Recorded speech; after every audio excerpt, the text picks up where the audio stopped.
Ready to get underway, boys. Who are you going for in this game, Paul? I'll go for the home side, but only just. One of these sides will be none and two. Glenelg, they've got to give more than what they did last week. The Eagles haven't seen them, so on that basis, we'll go for the home team.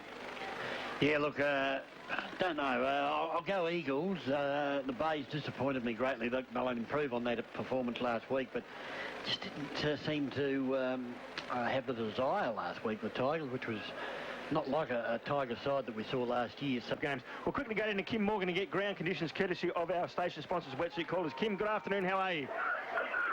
G'day, Daryl. Very well, thanks here. But just about to start the game, just quickly before we go, I can tell you that Backwell and Logan are out of the Bay side. Out for the Eagles is Mackie, and coming in is Malinowski. Good on you, mate. DB, you're underway. Yes, and immediately the bounce or the throw up and getting his hand to the ball was Dabrowski. In there was Hinge for the Tigers. He's tackled, the ball spills loose. Who's going to go into attack first? It's still in the centre. Out came Ty Allen with a handball over the head. The ball at the bottom of the pack again, picked up by Fairclough. The left footer will go up towards half forward. Here's a chance now for the Eagles. Pick it up is Garran Jackie. He flips it back. The Eagles are going forward up towards 10.5 forward. The ball thumped away now. It's out there on the half forward flank. Who's got it? The ball close to the boundary line. Is it kept in play? No, it's not. It'll be out of bounds just inside the 50. Half forward flank out of side for the Eagles. And they're going to the southern end of the Bay Oval, or the Broadway Hotel end. Of course, who are station sponsors. Boundary line throwing inside forward 50 inside the first minute. No score on the board. The ruck arrangement taken by Sherwood did well. Hand pass to Allen. Allen rebounds from defensive 50. The kick was good, taken by Seller, and let's hope he gets more possessions than he did last week. He handballed to Adam Fisher, I beg your pardon, who was looking for Tom Holmes out of bounds on the outer side at Glenelg Oval. And how many possessions did he get last week? He got 2 kicks and 1 handball. One mark, sorry. So, and then some...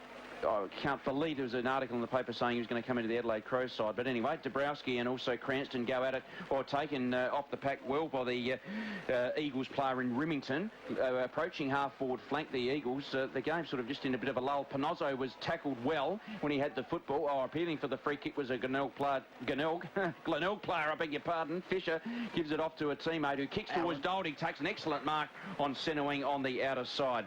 He will come inboard, or does he elect to stay on the boundary line? He does. The kick was poor and punched out by Powell of the Eagles in between half forward and centre wing at the northern end. Jetty Road Traders Station sponsor in Daryl. That certainly is, and we heard that Backwell and Logan out for the Glenelg side, DB. That is really going to hurt them. Oh, certainly. Both good ball getters, and particularly the Mouse. He's in everything, isn't he? And yeah, so Malinowski playing his first game for the Tigers, coming from West Adelaide, of course. So the ball half-forward flank out of side for the for the Tigers, I should say, as the ball comes to ground. Chance here for Luke Jarrett. He couldn't pick up the ball, but coming through nicely there was, didn't think it might have been Fisher. There's a mark down there to the Eagles in defence, and not sure who's grabbed the mark.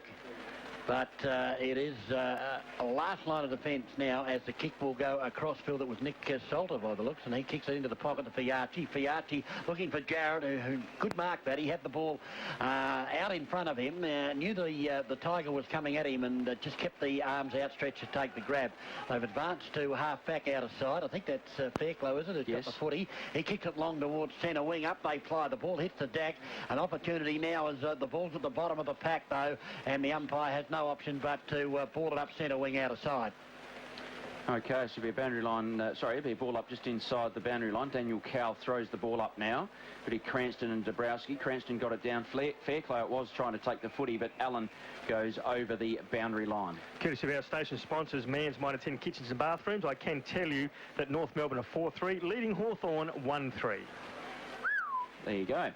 So it'll be Cranston and Dabrowski doing battle. Cranston taps it down, taking it Byron Murphy. Tries to get a hand pass to Hinge. Couldn't take it. Jackie involved in the contest, holding the ball over his head as they do at AFL levels. Fairclough gets a quick hand pass to Powers over the footy. Kicking nudge, and no, he's got the footy anyway. Goes by hand to Luke Jarrett. Jarrett goes back to Treby. Treby goes looking for the player there in Biaggi, and a push in the back will be paid. And a Glenelg player in Ty Allen will take the kick just inside the centre square, just outside centre half back. Plays on immediately, goes towards the outer side to the northern end, looking for McConnell, taking an excellent mark opposed to Geddes. He comes in board now, finds Murphy, who's just outside forward 50, kicks long, inside forward 50, back in the goal square. Seller couldn't take it. Matty Doherty picks up the crumbs, and first goal on the board here at Challenge Recruitment. The Bays by a goal, Darryl. Yeah, it was great play, wasn't it, by Doherty? The ball came in long, and there was a contest. Mackenzie punched the ball down, and as we keep saying, the ball goes to the front of the pack each and every time. Doherty rang strongly to the front of the pack, picked the ball up, and kicked truly for his first goal. So on the scoreboard, Glenelg one straight, and the Eagles yet to score, and courtesy of our station-sponsored Grand Central, that's taken 5 minutes of this first quarter for the first goal on the board. Okay, umpire with the footy, about to bounce it. Looks like Daniel Cowell is going to bounce the footy. Beautiful bounce. Up they go. Cranston got a hand of the ball. Diving on it there was Fisher for the Tigers. They tackle him, though, and the umpire will have to take two for a centre bounce. Beautiful conditions here. Oh, great conditions, isn't it? Yeah, as you heard the boys say earlier on, magnificent condition in the oval too, as the ball is tapped down. Here's a chance for Treby to pick up the footy. Got the handball out, gave it to Jared. Jared tried to go over the top. Oh, clever work by Hinge. He tapped it down to, I think that was Douglas, wasn't it? He got it over to Mules. Mules up towards half forward, and Fisher's got it all by himself. Tips towards centre half forward. And is this Chris Kane? It's Ben Kane. Of course, Chris Kane in the side, playing his first game for the Tigers. Big raps on the youngster, or the younger brother of Ben Kane, who's got the footy now, and he'll kick from just outside 50, Darryl Smith. He's certainly with, going to the station-sponsored Jetty Road Traders end, of course, in near perfect conditions. No breeze to talk about, so Ben Kane, probably with his first kick of the game, comes in from just inside 50. The kick is on its way. Kick looks pretty good off the boot. The umpire says, that'll do me. He's kicked his first, and the Tigers have got their second. They go to two straight. The Eagles yet to score, and on the station-sponsored time clock, it has gone 6 minutes, courtesy of Grand Central, of course, and the Tigers certainly out of the blocks very, very quickly, DB. Well, exactly right, Smitty, and just using the ball a lot better at the moment, aren't they? The Eagles just seem to be in a bit of trouble going forward. I think they've only been forward in that early foray. They've only had it in their forward 50 once, and the Eagles, the Tigers so far, have had it in their forward 53 times. Yeah, certainly a very good start as far as the Bays are concerned. His ball's back in the centre. Getting up high was Cranston. Did well, gave the ball beautifully to Allen. Allen gave to Hinge. Hinge with an FAD paid to him. So it'll go, in fact, it's going back to Hinge, who's right in the centre. No, it's going back to... Oh, goodness me. Someone sorted out anyway. Smithy had it figured out. Anyway, it's Bode who's got the kick advantage. Oh, the kick inside 50. It was a rip snorter of a kick. Seller was leading for it, but taking the mark, and I think who it might have been intended for was Lachlan McGregor, who will go back, and Uncle Dick Williams standing the mark there, officiating, and McGregor can go back for what will be an ideal start for the Tigers, Darryl. Yeah, certainly will. Played his first game last week, kicked 2 goals as well, and McGregor, as we said, comes in from around about 45 metres out, 45-degree angle, kicking to the station-sponsored Jetty Road Traders end. Hasn't actually got the distance. Up high was a Tigers player, but it's gone through his hand for a minor score. So first point on the board goes to the Tigers. They go to 2-1-13, leading the Eagles yet to score. Yeah, the ball will be kicked in. I might have called McGregor Douglas earlier on. Of course, he's playing for the Crows as the ball was kicked out into defensive 50, taken by Treby. He goes with a sweeping kick right up towards half forward. Beautifully placed kick too, and it's marked by Lee Staple. Staple now centre wing as he drifted down to take the kick. Goes towards centre half forward, and it's Geddes, I think, who's got the footy. No, it's not. It was Remington. Remington hands off to Jared. Jared tries to get around and get onto that left boot. Going to have to go by hand now out to Fiati, who's behind him. He gets onto the left boot now. Now it goes out towards half forward, and very good mark out there to Staple. He goes inboard, and Remington got caught high, either the mark or the free kick. 25. Yeah, don't know about that one, Smitty. Yeah, look, I don't know either. I think he's got to get another one hit. No, he's not. Because interchange coming on for the Eagles is Roberts, and coming off of Dabrowski. So Daniel Roberts now, big lad too, strapping lad coming on. Yep, and Remington's going to line up now from around about 45 metres out, directly in front, kicking to the station-sponsored Broadway Hotel End. It was a contest in Smitty, and the ball was in the I agree. air. Yep, he was just going for the score. I agree. I don't think the right decision was made at all, but Remington now has got the free kick anyway, kicks it hard and kicks it low into the goal square, and it hit the post. So a minor score on the board to the Eagles. That's their first score. They go to 1 point, trailing by 12. The Eagles on 2-1. Kicking out from fullback, Rudolph went to Kane. Kane rebounds from defensive 50 with the football. Hand passes to Hinge, approaching centre wing. Hinge got rid of it pretty quickly. Ty Allen takes it. He's tackled beautifully by the player there in Schwartz for Woodville West Torrens.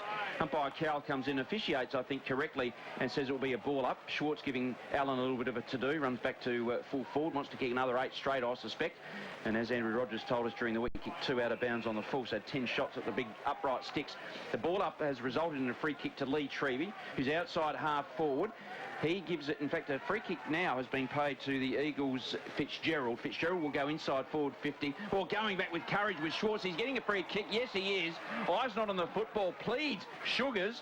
But the umpire comes in, and Schwartz certainly very good. We'll go down to Kim Morgan just before this shot for goal. Kimbo Morgan. Conditions down here are very warm today. That sun's got a lot of brightness, so players will definitely feel that as the day goes on. And there's a slight breeze, probably favouring the end. Glenelg kicking too slightly, but mainly blowing across the ground.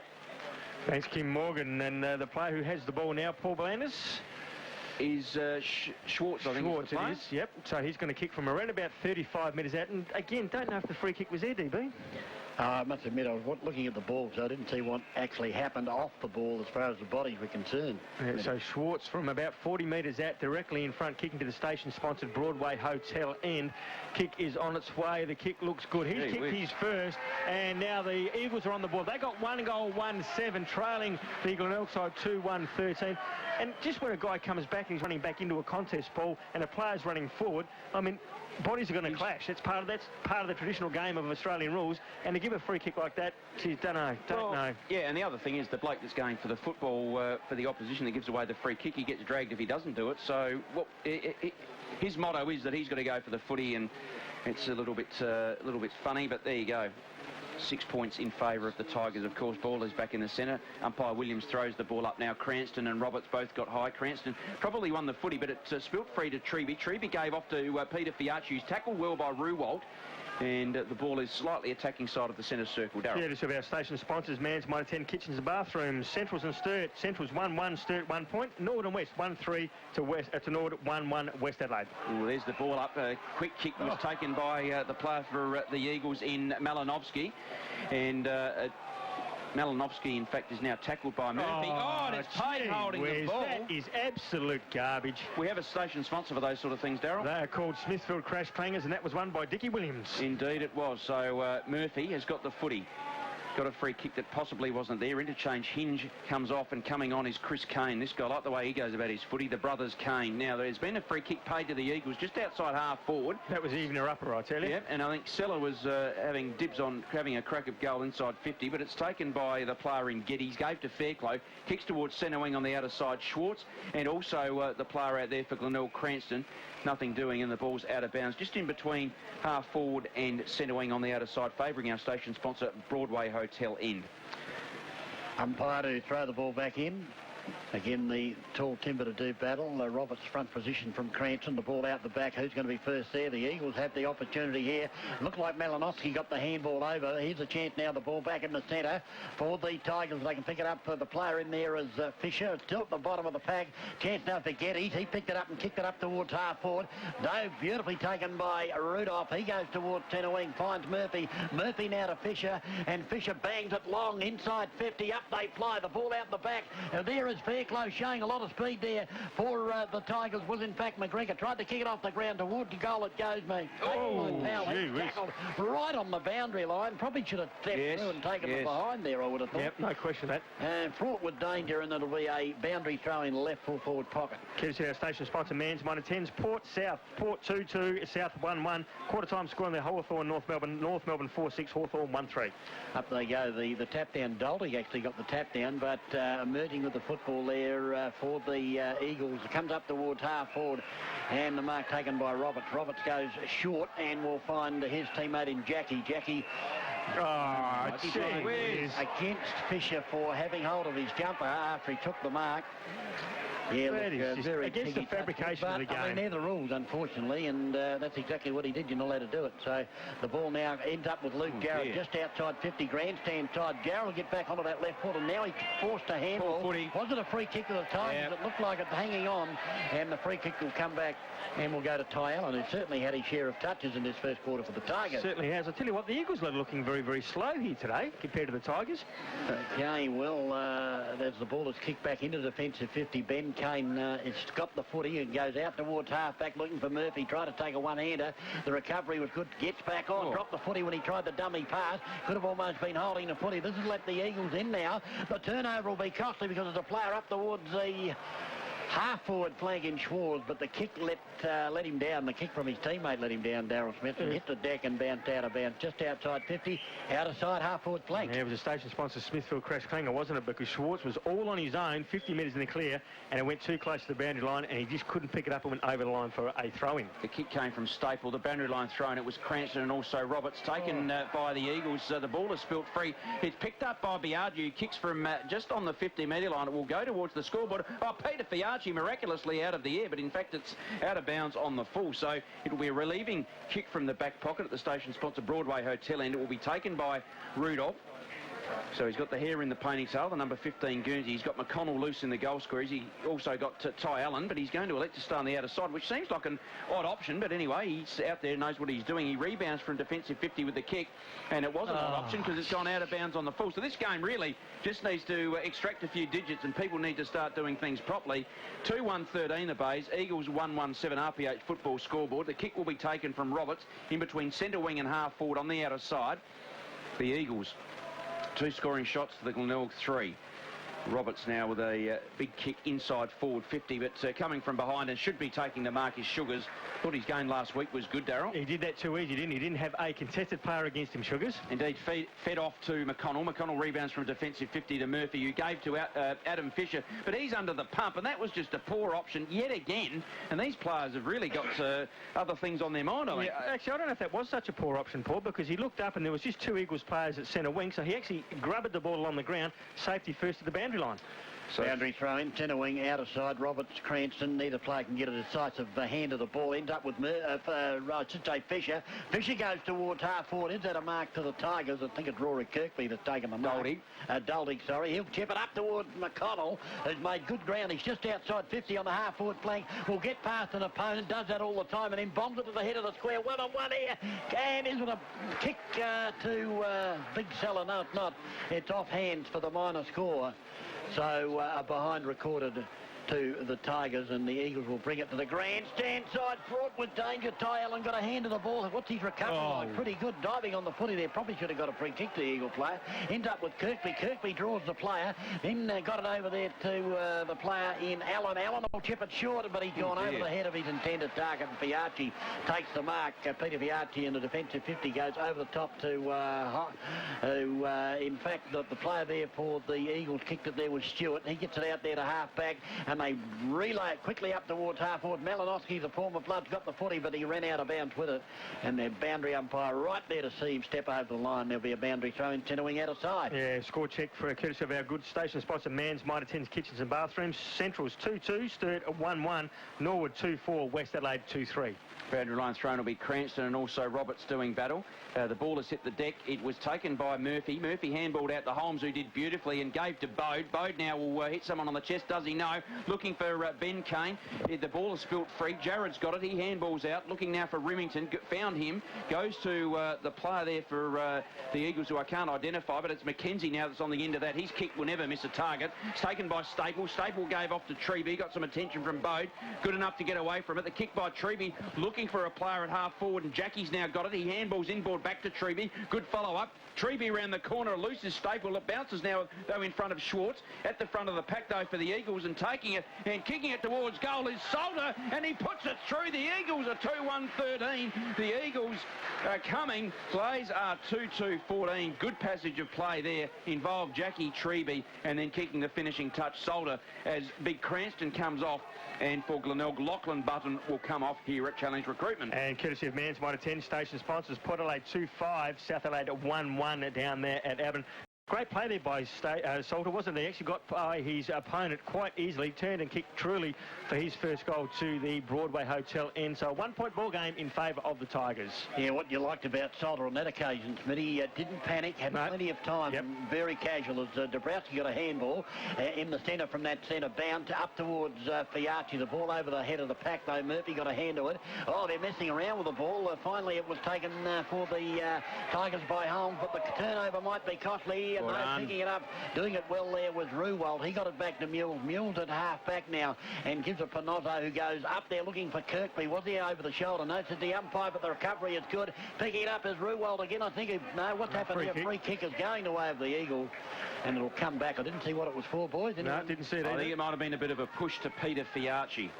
Anyway, Fiacci's obviously got that free kick, half-back out of side.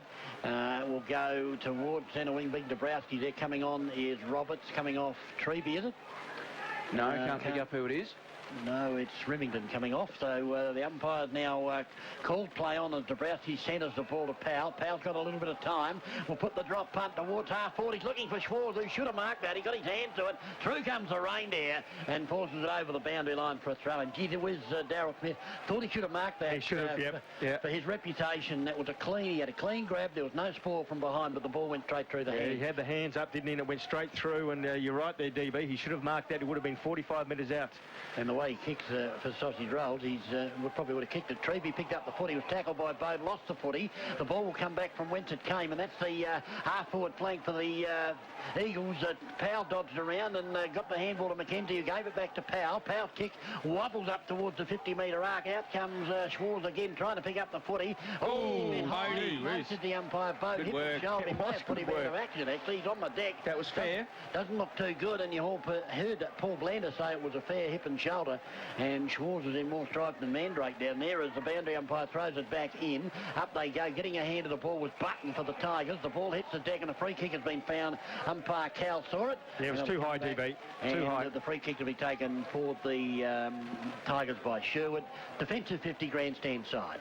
Sherwood will rebound from defensive 50 with his kick and does so to Bode, who infringed that hip and shoulder on Schwartz, which was beautiful. Bode approaching centre wing on the grandstand side, got his kick away, just waited it perfectly to McConnell, who marks just outside half-forward flank, and he will now whiz it inside forward 50. The lead is from Seller. He was too strong for him. McGregor's involved, but Fairclough goes backwards to High. High will palm off to a teammate who can't pick up who that is. Doesn't matter. Dabrowski's got it. Salter. He handballs off. It was Salter. As it turns out, they rebound from defensive 50. The Eagles. Treby's got it. Gets it back from Geddes, who gave it to him. Geddes now into the centre. Oh, mark taken by Jackie was good. And he handballs off now. He's certainly got something, Jaron Jackie. Gives off to Sammy Fairclough. Jackie now calls for it back. He's approaching centre half forward. Jackie unloads now towards the station sponsor Broadway Hotel end, but misses to the far side. And scores are level here at Challenge Recruitment. The Eagles 2-2-14. The Bays, coincidentally enough, the same score. Kicking out from fullback Sugars. He looks for McConnell. It was untidy, but McConnell's miles in the clear. He rebounds from defensive 50 towards centre wing. There's a nest of Eagles. Chris Kane, he tried to go through McKenzie. McKenzie was too good. Treby gave a hand pass looking for Fairclough. Involved was McGregor. McGregor did beautifully. Gave to Benny Kane. Oh, the umpire's paid a throw against McGregor. The crowd aren't happy. Darryl, did you see it? What are your comments? I certainly think it was a throw. I was actually singling up here it was a throw because McGregor actually scooped the ball up to his opponent. Good umpiring by the umpire on that occasion. Okay, as the ball is kicked to centre wing and Daniel Roberts runs out, takes the mark for the Eagles, goes by Hando, gives it to Treby. Treby on that familiar left boot. Not a good kick off the boot. It's a wobbly one inside 50. Ends up with Mules. Mules gave it to Fisher. Fisher's handball missed his target. They're messing around with it in the defensive 50. Finally, the reindeer picks it up. He's got a bit of calm about him and bangs it out towards the half-back flank. Jeez. The ball runs away from Doldig, was it? Yes, I can tell you one thing. The score attendant here at Challenge Recruitment isn't listening to RPH footy, Darryl, because we've got all the scores. We certainly have, in courtesy of our station sponsor, Mans Mitre 10, Kitchens and Bathrooms. North Melbourne 5-6, leading Hawthorn 1-3. Okay, boundary line thrown on the outer side. Involved in the contest was Bode, who now managed to get the kick away, looking for Kirkby. As far as height is concerned, should be in front of Peter Fiacci. Wasn't, and the ball bounced, and Peter Fiacci saw it over the boundary line between half forward and centre wing, going towards, of course, our station sponsor, Jetty Road Traders End.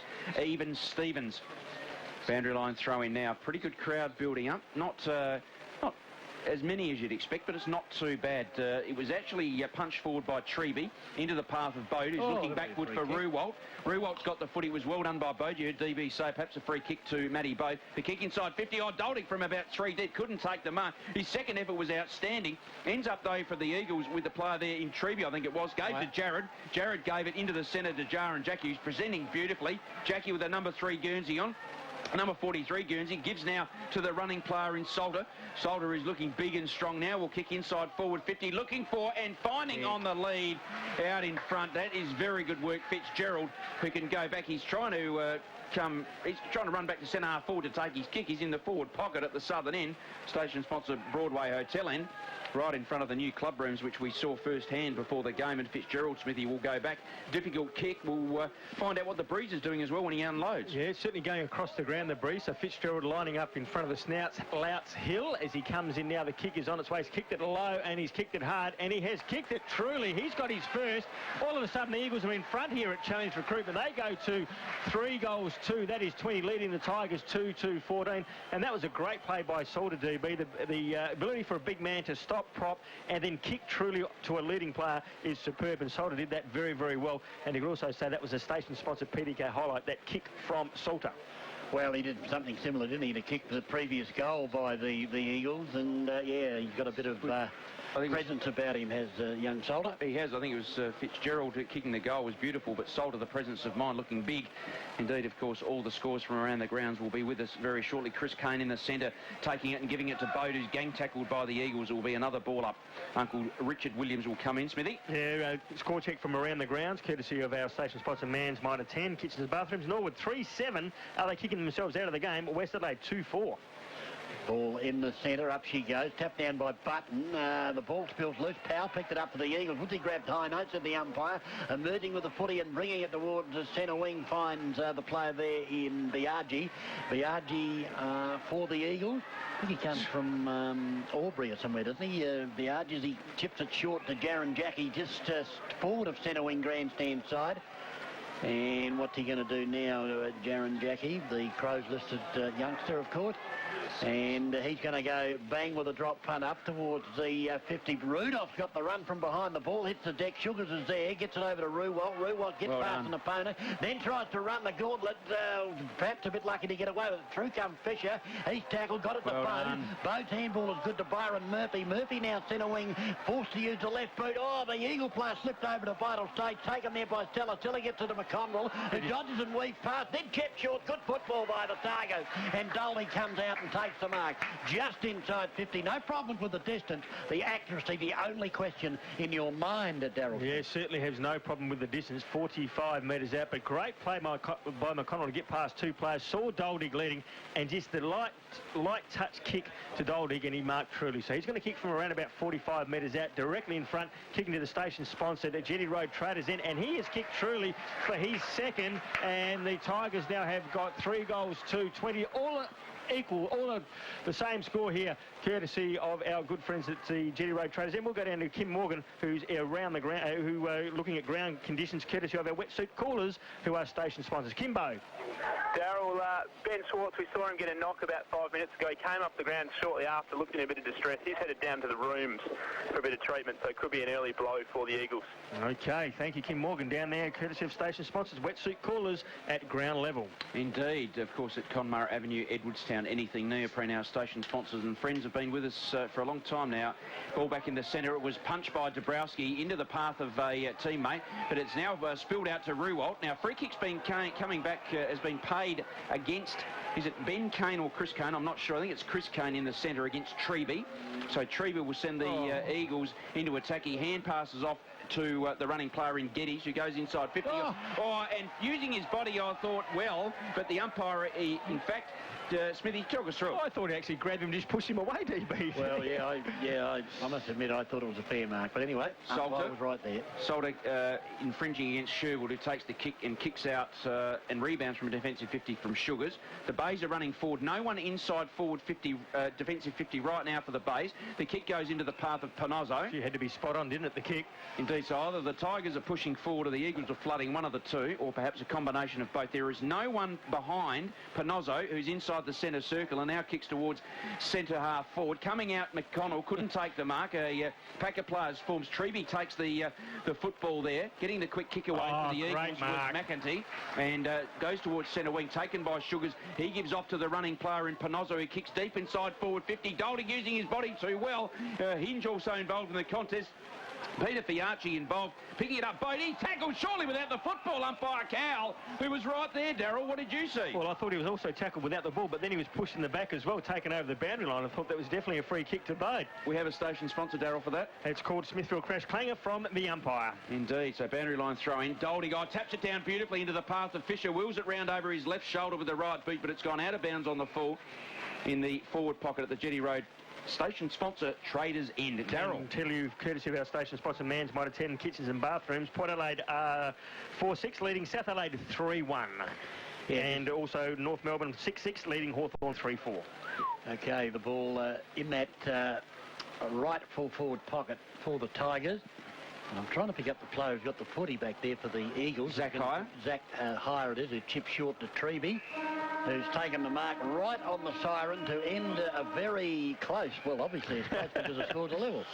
First quarter here at the Bay Oval, of course better known these days as Challenge Recruitment.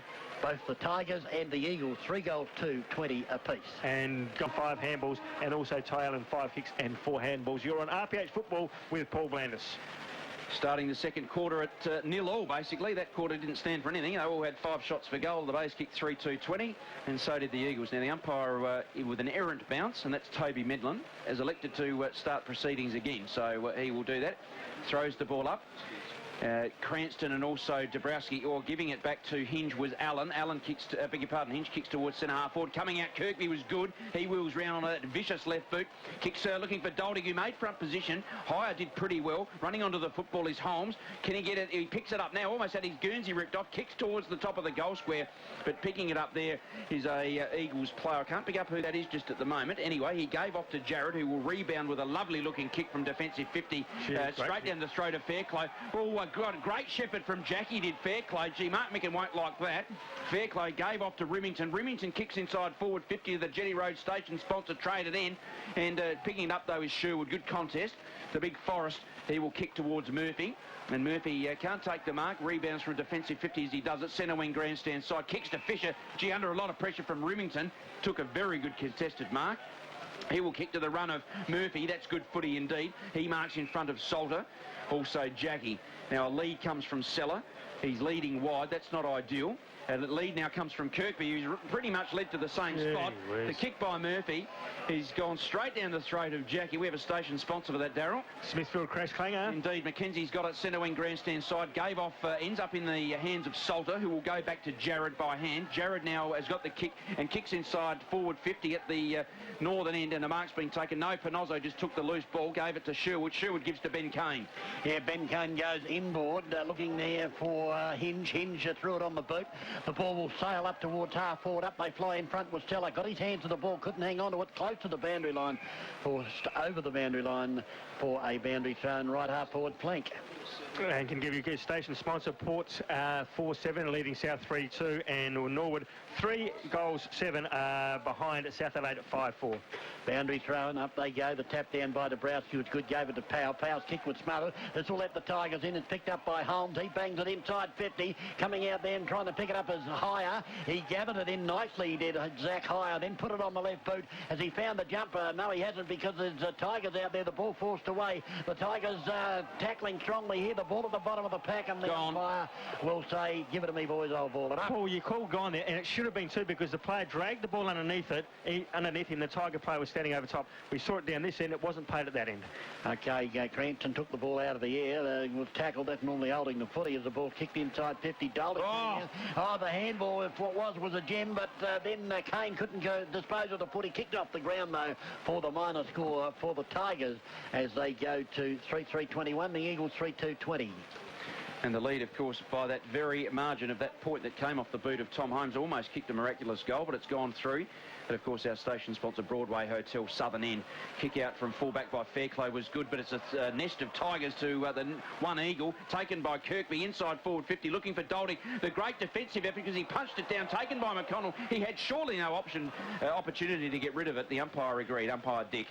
Well, I reckon he could have handballed it. He tried to dodge back and away from the opponent. Yeah, he certainly did dodge back. I agree with with you, DB. Okay, yep. And okay, we're getting an applause from a man in the crowd. Well done. Great assessment. Taken by Fisher from the ball up. Kicks towards the goal face. And Seller, can he keep it in? No. Did he get a push? No, on both occasions. So it will be a boundary line throw-in. And, of course, our station sponsor, Broadway Hotel Inn. Boundary umpire now will throw it in. So the Bays will be looking to capitalise here. Fisher and Fiarchi and Bode, and there's some scragging and whatever, and Peter Fiarchi, as a result of all of that, tries to get a kick away. The smothered by McGregor was outstanding to Fiarchi. Then the second up tackle over the boundary line, and you've got to love that, Darryl. You certainly do. You'd be looking at that and saying, what a fantastic second effort. The first effort was fantastic for the smother, but the second effort then to go after Peter Fiarchi and tackle him and hold the ball in the air. As a coach, you love your forwards to be doing that. Indeed, the runner will be out to him to pat him on the back, that's for certain. The boundary line throwing now. The ball rebounds for a defensive 50 into the arms, though, of Ben Kane. He can't do anything other than to concede to his opposite number in Jared. Jared now on centre wing grandstand side, goes inside forward 50, or taking it. Fitzgerald, is he taken high by Panozzo? Gee, I thought he was. He's now on top of the footy. Umpire Medlin comes in. I just think he's a little bit out of his depth today, Toby Medlin, and we can go straight down to the boundary with Kim Morgan for RPH footy. Paul, Ben Schwartz has taken his place on the bench for the Eagles this quarter, so good news for them. Okay, the tap down. Dabrowski got his hand to the ball. It's inside 50, attacking 50 for the Eagles. Through they come. Oh, player, was he legged or over the shoulder in actual fact? Yeah, how am I going? Thought he was legged, and the umpire said it was over the shoulder, so he must have fallen into the tackle. And it's Fairclough that's going to have a shot for goal, and he's looking to pass off, Smitty. You'd have to go back and have a shot. I mean, he's 35 metres out, tight angle, kicking to the Jetty Road Traders End, who are station sponsor, of course. He's just got to go back and nail the goal. He's got the breeze coming across his back, kicking with the breeze, actually, so he shouldn't have any problem with the distance. It's the accuracy. So Fairclough, Sam Fairclough, lining up for his first shot on goal. The right leg comes in. Now the kick is on its way. Kicked it low. He's kicked it hard, and he's kicked it truly. So you think, why wouldn't he go back and have a shot? He's kicked his first, and the Eagles now have got their fourth. They go to 4 goals to 26, leading Glenelg 3-3-21. That is on the scoreboard. Okay, well, yeah, he did go back and slotted it straight through the high diddle. And, yeah, a good start for the Eagles in this, the second quarter. And they're probably kicking with the aid of the breeze. I'm just looking at that. Yeah, they are. It's kicking. It's going across into the ground. Into that pocket over there, into the men's blue, in actual fact. Apparently Backwell has the flu as the ball is in the centre. Trevey, he got it over to Powell. Powell up towards half forward off Hanzo. Tigers have the number, ends up with Mules, dodges around. Oh, the handball missed its target, ended up with Cranston. Luck's a fortune sometimes, and that's exactly what happened. Series of handballs though, and the Tigers are going to get out of trouble. Hinges got it centre wing grandstand side, goes towards half forward, up high, off hands. Higher was there. Dolding tackling him. Was he grabbed too high? He was, but the umpire said play it on as Holmes put his head down when you wouldn't drive a truck. Ends up back there with Allen. Allen now, he gives it to Ben Kane. Ben Kane to Way, can have a shot from here. The kick's on its way, but he's hooked it. Going to go very close towards the boundary. Well, in fact, was that a mark to the Tigers? No, called to play on, said umpire Dickie Williams. And the minor score recorded to the Tigers. They go to 3-4-22. The Eagles are 4-2-26. Seller was actually claiming that mark, so he thought he marked it. Well, that's what I'm saying. He claimed the mark, but umpire Dickie said it was touch. So Dickie Williams, that is, of course. Anyway, the ball now half back out of side with the Eagles. They bring it up towards centre wing. Oh, is that a free kick or a mark? One of the two. The Eagle player was in front. I'm trying to pick up Remington. Remington it is, who bangs it up towards half forward. Just, great mark. Salter. Plays on by Salter. He usually pretty accurately kicks usually accurately, but this time he's hooked it for the minor score to the Eagles. Gee, that was great work out there. 4-3-27, the Eagles, the Tigers 3-4-22. Can tell you courtesy of our station sponsor, Man's Minor 10s, Kitchens and Bathrooms. Sturt 5-6, Central's 3-3. Kicking out from fullback at the northern end is Rudolph, looking for Holmes, but coming from the side, Jared. And it'll be a boundary line throwing just inside forward 50. As a coach, Paul, you love seeing that because he's run probably 25 to 30 metres to execute that ball. Fantastic play. Again, keeping the ball in the area. Indeed. So boundary line throwing. It's a deep and nice looking one. Oh, the ball up ends up into the arms of Murphy, who gives by hand to Hinge, who rebounds from defensive 50 at the northern end. Now puts it on the boot, looking for the lead of Dolding. Used his body beautifully. Did Matty Dolding, centre wing grandstand side. He'll look for McConnell on the lead. The kick was too much, but McConnell copped the push push in the back. You could have seen that from space, and that was, of course, Brad Getty. So McConnell is probably too far out to score. He's probably going to look for options, or at least kick it to the hot spot, i.e. right in front of the goal square. McConnell is going to go back now. Number 33 will kick deep inside. Looking for Golding. The kick is magnificent. You heard Daryl Smith special comment on the kick, and Golding, after being on centre wing grandstand side, Daryl Smith, and setting it up, has done beautifully to get back and take the lead. He certainly has. He did that extra well, because Golding turned his opponent inside out and then just took off to the spot. McConnell saw him, and the kick was absolutely fantastic. That was a real station sponsor PDK highlight from McConnell. Won't miss either. And Golding comes in now from 30 metres out, kicking to the station sponsor Broadway Hotel, and he's kicked his third, and the Tigers have got their nose back in front. They go to 4 goals for 28, leading the Eagles 4-3-27, and the station sponsored time clock through Grand Central tells us we've played 8 minutes of this second quarter. Indeed, and what we'll be doing very shortly is giving around the ground scores of all of the local games here. Port and South. Port are in front, Sturt are in front, and West Adelaide are in front of Norwood, but we'll give you up to the minute scores of those games, of course, very shortly. And I can tell you, courtesy of our good friends at Mans 1-10, who are station sponsor, North Melbourne 7-7 leading Hawthorn 6-5. Ball back in the centre. Powell's got it momentarily. Cranston tackles him. The ball to ground. Too high, said the umpire, and the ball will come back to Powell for the Eagles. I reckon Roberts might have turned an ankle then, DB. Yeah, he was. Let's hope for his sake and the Eagles that wasn't the case, as Powell's kick off the instep of the boot and has allowed Penosa to come out and take the mark for the Tigers. Gets a handball back, gives it to Sugars. Sugars kick towards centre wing. It's going to go very close to the boundary line. Mark just on the line by Ben Kane, and he'll go back and kick the Tigers forward. Kane right in front of the RPH commentary team, which of course is adjacent to the interchange gates, as Kane now bombs a long bomb up towards half. Too good. The hands in the back. Yep. I think they were from James Seller, and it should be 25 because the whistle went, the free kick paid. He played on, knowing full well that he'd pushed the opponent in the back, but on this occasion, Daryl Smith, no 25. He might have thought the whistle blew because he took the mark. Yeah, not after you push your opponent out with your hands. Dead right. Certainly telegraphed it, didn't he? He certainly did. Anyway, the ball now half-back playing grandstand side. Just inside the defensive 50 is McKenzie for the Eagle. And he'll go, that's a Barry Crocker, and actually picked out Adam Fisher. We've got a station sponsored call for that, DB. Smithfield crash, a clangeur. As the kick now from Fisher, back from Winston Keynes. Up towards... McConnell got high, off hands though. The ball taken by an Eagle who was tackled. Umpire Cowell comes in and says he had no prior opportunity, but gee whiz, McConnell got very high, didn't he? You half expect that from McConnell each and every time he goes near the ball to do something spectacular like that. He's that sort of player, isn't he? Anyway, from the bounce down, Piacci picked it up. Wobbly old punt kick comes up towards centre wing. It'll spill out the bag. Who's going to be first there trying to pick it up? Overrunning the ball there was Big Robert. Well done. Back now to Ben Kane. He's away. Chased by Malinowski, but he'll go over the top. Here's an opportunity now. Came to Murphy. Was he pushed in the back? The umpire said no. The ball spills loose. It's inside the square. If it wasn't pushed in the back, it was holding the ball in, one of the two, and there'll be a ball up in the centre, just forward of centre. Gee, Paul, we're sitting next to the Eagles coaching box here, and someone just thumped that door so hard then I thought it was going to collapse on me. Yeah, watch out, Smithy. It could be carnage there. Now, ball up just inside the centre square on the grandstand side. Kane, Murphy it was, got a hand pass away, but Jared takes it, and there'll be a ball up. Getting off the ground will be Tom Holmes, and also for the Eagles, Malinowski. So umpire Medlin will come in, and because he's AFL listed, will bounce it on the first effort, and it's a nice bounce actually. Tapped down by Cranston to Murphy. Gee, they're winning the stoppages at the moment, the Tigers. Ben Kane's got it, kicks towards Dolding, just on attacking 50. Surely a push in the back, no. Taken by Seller. The boundary umpire's miles away, and now he decides to pay it out of bounds, but I suspect, Smithy, it was just over when Seller took it, but it'll be a boundary line thrown inside 50. It certainly will be. So boundary line thrown just inside forward 50. Umpire now does well.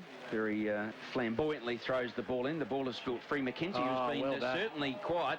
Ben Kane jumped on the footy and did pretty well. That was pretty strong, Daryl. We've got, thanks to station sponsor Mans 1-10's Kitchens and Bathroom. Yeah, Port Adelaide at 6 goals 8, leading South Adelaide 4-2.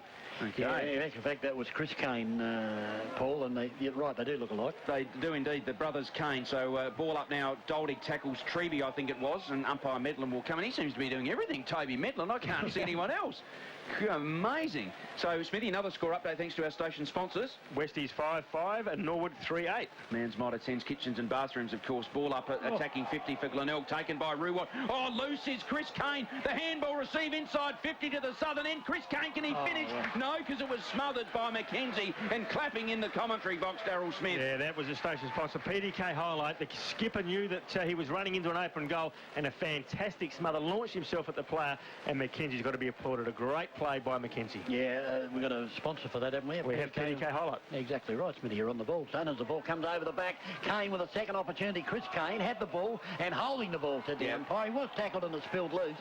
And once upon a time, that was always holding the ball. If you had it, you tackled and it spilled loose, Smithy. Yeah, fair enough, fair call. Okay, the ball now with Powell. Powell half-back goes to, well, backward of centre wing to Jared. Jared goes by hand, gives it to Powell. Oh, lack of talking. That'll be holding the footy. Yep. And he's played advantage to Fisher. Lack of talking there by the Eagles. The ball up inside 50. Offhand, McConnell's going to be there. Also in there is McEntee. McEntee got a handball too higher towards well done by Geddes, who somehow kept hold of the ball. Kirkby's leg and will get a free kick right on the 50 grandstand side. Great work by umpire Kelly. Actually indicated leg when he was in mid-air. Well done. Yeah, great play by Fisher there to execute the smother as well. So no doubt about the free kick. Kirkby goes short, and look at this.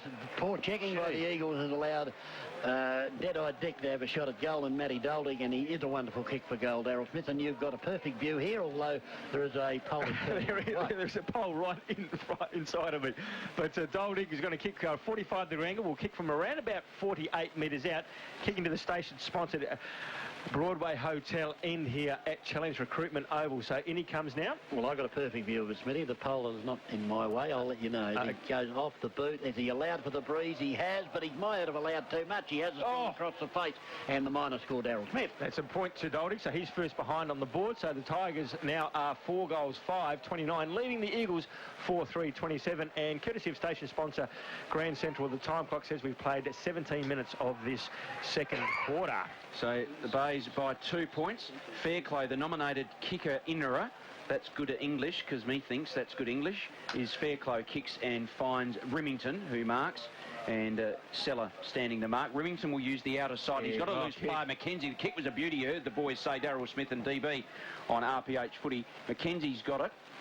And he will, off he goes now and kicks towards the true centre wing position. Using his hands well and officiating very well was Cowell. Sugars took the mark, Daryl, but the free kick definitely there. It's amazing how many times we've seen that today. A player from behind is using his hands to, push the player in the middle of the back and get him out of the way. Crazy stuff. Indeed, the free kick went to Staples, taken there by Biaggi, gave by hand to Treby. Treby will go inside 50, looking for the leading target. The bounce was terrible, but running through is... Cody Hicks for the Eagles, wheels it round on the left boot. That's a miracle goal by Hicks. He's been on the ground for about 28 seconds. The left foot snapper's gone through. The Eagles have hit the front. They go to 5-3-33. The Bays are 4-5-29. That was great footy. Allen comes off for the Tigers. Matthew Bode comes back on. It is a good game of footy, but a lot of mistakes, Daryl. There certainly has been a lot of mistakes, but a great play there. The kick was absolutely superb. It was a real station sponsor PEK highlight, kicking to the northern end here. Fantastic goal, and just great to see. The North Melbourne Hawthorn game, courtesy of Man's Mitre 10 Kitchens and Bathrooms, and North Melbourne 7-7, Hawthorn 7-5. Yeah, you're right. That was a sensational goal because he only just picked the footy up and threw it on the boot and went straight through the high diddle-diddle. We might hear more of him. Buffalo Bill, Cody Hicks. So great goal as the Eagles into attack again up towards a 50-metre arc. Who's going to be first there? The players have got it. There's an Eagle player there in Malinowski. Did he throw it away with one hand? He did, I think. The umpire pinged holding the ball. Yeah, when you try to run through a tackle like that, DB, if you get a single hand on you and you drop the ball, that's got to be paid holding the ball every time. Okay, coming off is Roberts, coming on Dabrowski for the Eagles. As the ball now with centre wing, Panozzo goes up towards Benny Mills, backward of centre wing out of side. Look at the numbers running through the centre field there, DB. The Tigers had 3 players running through. Well, the ball now with the Panozzo. Panozzo plays on for the Bays, comes into the centre here. The Tigers have got runners, and picking it up is Ruwald. It goes short. In fact, it was too too short for big Seller, who turns around and bangs it to the head of the square. That's a clever kick. He's got a few options there. Offhand, taken by Holmes, but the kick was smothered. This allows Dabrowski in for the Eagles. Got the handball, gave it to Geddes. Geddes now will give it to his teammate Biaggi, who goes up towards half-back. But Biaggi has earned it with the boot. Another Smithfield crash clanger there, Smitty. Who are station sponsors, of course. And this has allowed the Tigers to have a kick just outside 50. It's Fisher with the footy. He bangs it towards the head of the square again. Any number of players up. Hanging on to the Eagle player with one hand there. Should have got a free kick, the Eagle player. That was Fitzgerald. He had one arm being held on to, Smitty. He certainly did. And the umpire, I think, might have been just on the other side of the tackle there, and it was the grandstand side, so he mightn't have seen that. Well, obviously he didn't. As the umpire throws the ball up, the ball down the ground. Going in there was Biaggi. He got caught one high. The umpire went down the ground just at that precise moment, so didn't actually see that, Paul Blanders. No, the umpire had gone down. But I'll tell you what, I'll give credit to James Seller. He's not having a huge game, but he's working incredibly hard. He certainly is. You're right. Okay, the bounce down as into the pocket. Fiarchi again. He'll try and get onto that left boot. Does a high ball will come out towards half-back on the outer side. Oh! Great mark, Fisher. Now, if they're fair dinkum, that's going to be 25. Yeah, and it is. No doubt it'll be 25. And it is good umpire. At least if they're going to be consistent, that is the one thing that we can ask for. Exactly right. But a great, courageous mark, wasn't it? Chris Kane, he's a good player. He's tough as nails, Chris Kane, and he comes in now. He's going to be no further than 20 metres out, virtually directly in front. And, Paul, that was a station-sponsored PDK highlight mark, wasn't it? In fact, it was. It's Ben Kane. Oh, these guys are going to create carnage over the course of today. They both look identical. They do. Well, Ben Kane it is from 25 metres out, virtually directly in front. Coming in now to the station sponsor, to Broadway Hotel, and kicks truly. He's got his second, and the Tigers now have got their fifth. They go to 5-5-35, leading the Eagles 5-3-33. And courtesy of our good friends at Wet Seat Coolers, who are station sponsors, we'll go down to Kim Morgan. Darryl, we just saw John Hinge coming on, and it looks like another change for the Bays. That'll bring their interchange up to 8 for the day. The Eagles 11, so really using the bench in these warm conditions. I don't know how you're finding it up here, but the Eagles yellow strip quite similar to the Bay strip. Just wonder why they didn't wear their home predominantly blue strip today. Yeah, good comment, Kim, because I actually thought that an Eagles player actually handballed directly to a Tigers player in that first quarter, and I thought he just mistook the yellow part of the stripe, and I think that might have been a problem. But yeah, good pick up there from Kim Morgan down at ground level, Paul. Indeed, ball back in the centre. Umpire Williams throws the ball up. Nothing doing there. Taken by Chris Kane. He was legged or tackled. One of the three were holding the ball. Gave to Fisher. Fisher gives back to Chris Kane, just like the way he goes about it. Inside 50 with the kick, looking for Seller. His recovery is good, but Dolding is there as well. Taking it Hinge. Hinge with half a throw, half a hand pass to McConnell. McConnell to Ruwell. Gets out of trouble like Houdini. He will unload to the southern end. Can the Bays get another one? No, they can't. 5-6-36. The Eagles 5-3-33. Game of footy. It's game on here at Challenge Recruitment, and of course Smithy on RPH Footy, getting scores from all around the grounds with all the local games. Yeah, we certainly are, but Seller was in the goal square on his own, then a quick handball over the top there would have seen a certain goal, DB. That was probably poor football for choice. Ball to be kicked in by the Eagles. Comes to half-back, and Remington takes the mark. Still well inside the defensive 50, of course. Now he's forced to go backwards. He's going to run to the out. He gets past Dolding and throws the ball on the boot. It's a penetrating kick towards half-forward. Is that a mark? The big Dabrowski it was. He gets it to Powell. The Eagles are away. The kick by Powell up towards half-forward, and there's plenty going on in that pack, and umpire was there to see it and actually paid a free kick to the Tigers. They'll bring it out to Ruwalt. Grandstand side half-back flank. Ruwalt's got a bit of time. He goes short, looking for and finding his teammate there in McGregor. Not the way he goes out of him. Yeah. Will go bang off the boot and comes up towards half-forward. Big pack. Oh, McConnell went up in the air. The umpire said play it on. Here's a chance now for Johnny Hinge, who picked it up, didn't steady, and the ball's still in play in actual fact. Dolding's got a chance to dummy the handball and then kick a sausage roll. 4 goals to Dolding. He did that very well, Smitty. Sold the dummy, and unfortunately the Eagle player bought the dummy. Probably cost him $99.99 because it cost them a vital goal. It certainly did cost them a vital goal. There's 6. So I can tell you Sturt are 6-6. Central's 4-4, and Norwood are 5-8, leading West Adelaide 5-5. That's courtesy of our station sponsor, Mans Mitre 10 Kitchens and Bathrooms. Anything in affordable kitchens and bathroom solutions. Paul Blandis. Yes, I'd just like to say perhaps a special comment to the Lambo Chop in the studio, doing a wonderful job giving us those score updates from our operatives around the grounds. Ball back in the centre, ball up now, taken by Solder. Solder gives the hand pass to Powell. That was good work under pressure, getting his kick towards half forward.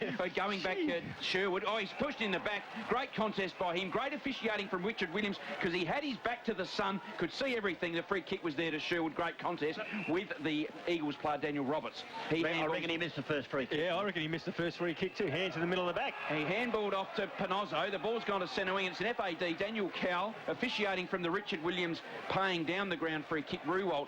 And just the Bays have just got a little bit more zip about them at the moment. 12 scoring shots to 8. This game could slip away quickly if Glenelg kicks straight. The kick now by Ruwalt to the half-forward flank. Coming from behind was Seller. And he was involved in that last goal because provided a Shepherd ball up at 50 at the southern end, Darryl. And McGregor is off and Holmes on for the Tigers.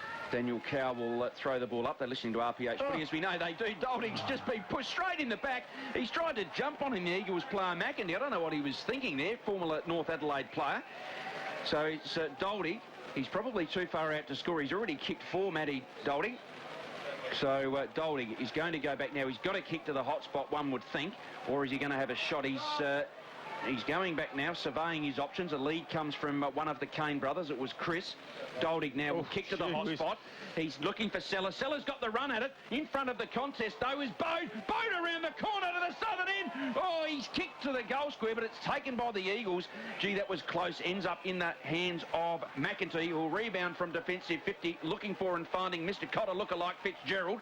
Fitzgerald will look up, and he will kick it straight to Benny Mills. We've got a station sponsor for that, Darryl. Smithfield Crash Clanger. He gave off to Sugars. Sugars gave to Sherwood inside the centre square. Kicks towards centre half forward. McConnell in front. There's Tigers everywhere. McConnell's one of them. It's centre half forward. He's looking for Seller. Seller and High. Good contest here. Seller can't take the mark. Off the pack though, Kirkby. He puts it through. The Bays have got 7. A game-high lead to the Glenelg Tigers. They go to 7-6-48. The Eagles are 5-3-33. Good passage of play, Darryl. It certainly was. And each and every time the ball goes forward and it's high, and Seller's making a contest, which is great. But Kirkby was at the ground level, running full ball where the ball is always going to come, and that's at the front of the pack. Kirkby took it and then ran truly and kicked his first goal on the game. And just fantastic there by the player Kirkby. Presence of mind to be at the front of the pack, DB, and that's where you've got to be majority of the time. Yeah, for a big man. But again, a costly turnover by the Eagles here at centre wing when they had possession and players running down the ground. The ball back in the centre. The kick by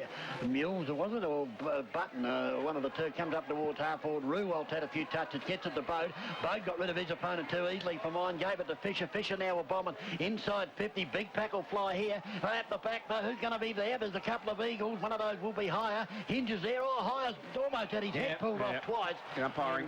Second time the umpire said, yes, you'll take the free kick into the back pocket. It goes out aside to Jared. Jared will swing the ball into the centre. Powell's out all by himself, takes the mark. He's got a player out here at centre wing. That's a pretty good kick. He's found Malinowski. He'll run onto the footy, trying to get past an opponent. Look away here. Oh, was that a free kick to Jackie? I thought it was. The umpire will play it on as it comes back here to Fisher. Fisher now will chip it along centre wing, looking for and finding Holmes. No, the ball is back. Might have got a free kick, I thought there, but the umpire said no, and there'll be a boundary thrown right in front of the RPH. Yeah, great to see that sort of stuff into that. Real hard hip and shoulder bump there from Mules. It took on Jackie, and the telegraph handball was very, very poor. You could almost say that was a station sponsor, Smithfield Crash Clanger. Indeed, boundary line throw-in. Bode trying to get the footy away. Murphy's got it. He's trying to get rid of it. Ball spills free. Umpire Williams not in the right spot on that occasion. Kick forward will find Sherwood. He goes sideways to Fisher, centre wing grandstand side. He's got to Ben Kane. The kick was a beauty. He tried to take it one hand. Kane, he was good enough to get away from the Eagles player in Hicks. He gave off though to Murphy. Murphy's got out wide. Seller, who can take it and play on from in the Graham Campbell pocket. Seller unloads to the Broadway Hotel into a station sponsors and misses to the near side. The Bays are 7-7. Multiply 7 by 7, you get 49. The Eagles are 5-3-33. RPH footy. Comments from Darryl Smith, then your caller, Dennis Brown. Yeah, Seller have your golden opportunity there just to put one on the board just before the siren goes for half-time and just missed to the near side. Should have done better than that, the big man. Yeah, and a couple of opportunities on begging for the Tigers in this quarter as the ball is kicked out to that outer side. It is a thumping kick. Jared had his hand in the back of his opponent just momentarily, enough not for the umpire to notice, as the kick out toward 10.5 forward. That's good football in the end, and he's put it straight down the throat of his teammate in Fitz. Fitzgerald. It could be a 2-goal turnaround, couldn't it? Yeah, look at that. Unloads The goal umpire looks like rigor mortis. He didn't move. Straight over his head. Second goal to the Eagles. You're right, Daryl Smith. A 2-goal turnaround. Big Seller should have drilled it. And again, we've got a contest here at Challenge Recruitment with the Tigers 7-7-49 and the Eagles 39. How often does that happen when a side's running on an open goal at one end, it scores a point, then it goes straight down the other end and they kick a goal? A 2-goal turnaround. The Eagles have got that goal very, very well, and a good kick by Fitzgerald. Indeed it was. So ball back in the centre, up by Medlin, who will bounce it and does it now. It'll be Button getting a nice tap down to Bode. Oh, he got it taken too high. He got the handball to Holmes. Is it play on? No, said the umpire. It'll come back to Bode. He's in the centre of Challenge Recruitment. Scores from around the grounds thanks to our station sponsor, Mans might attend shortly. Bode kicks inside 50, but the ball is going to come back because he's got to stand over the mark.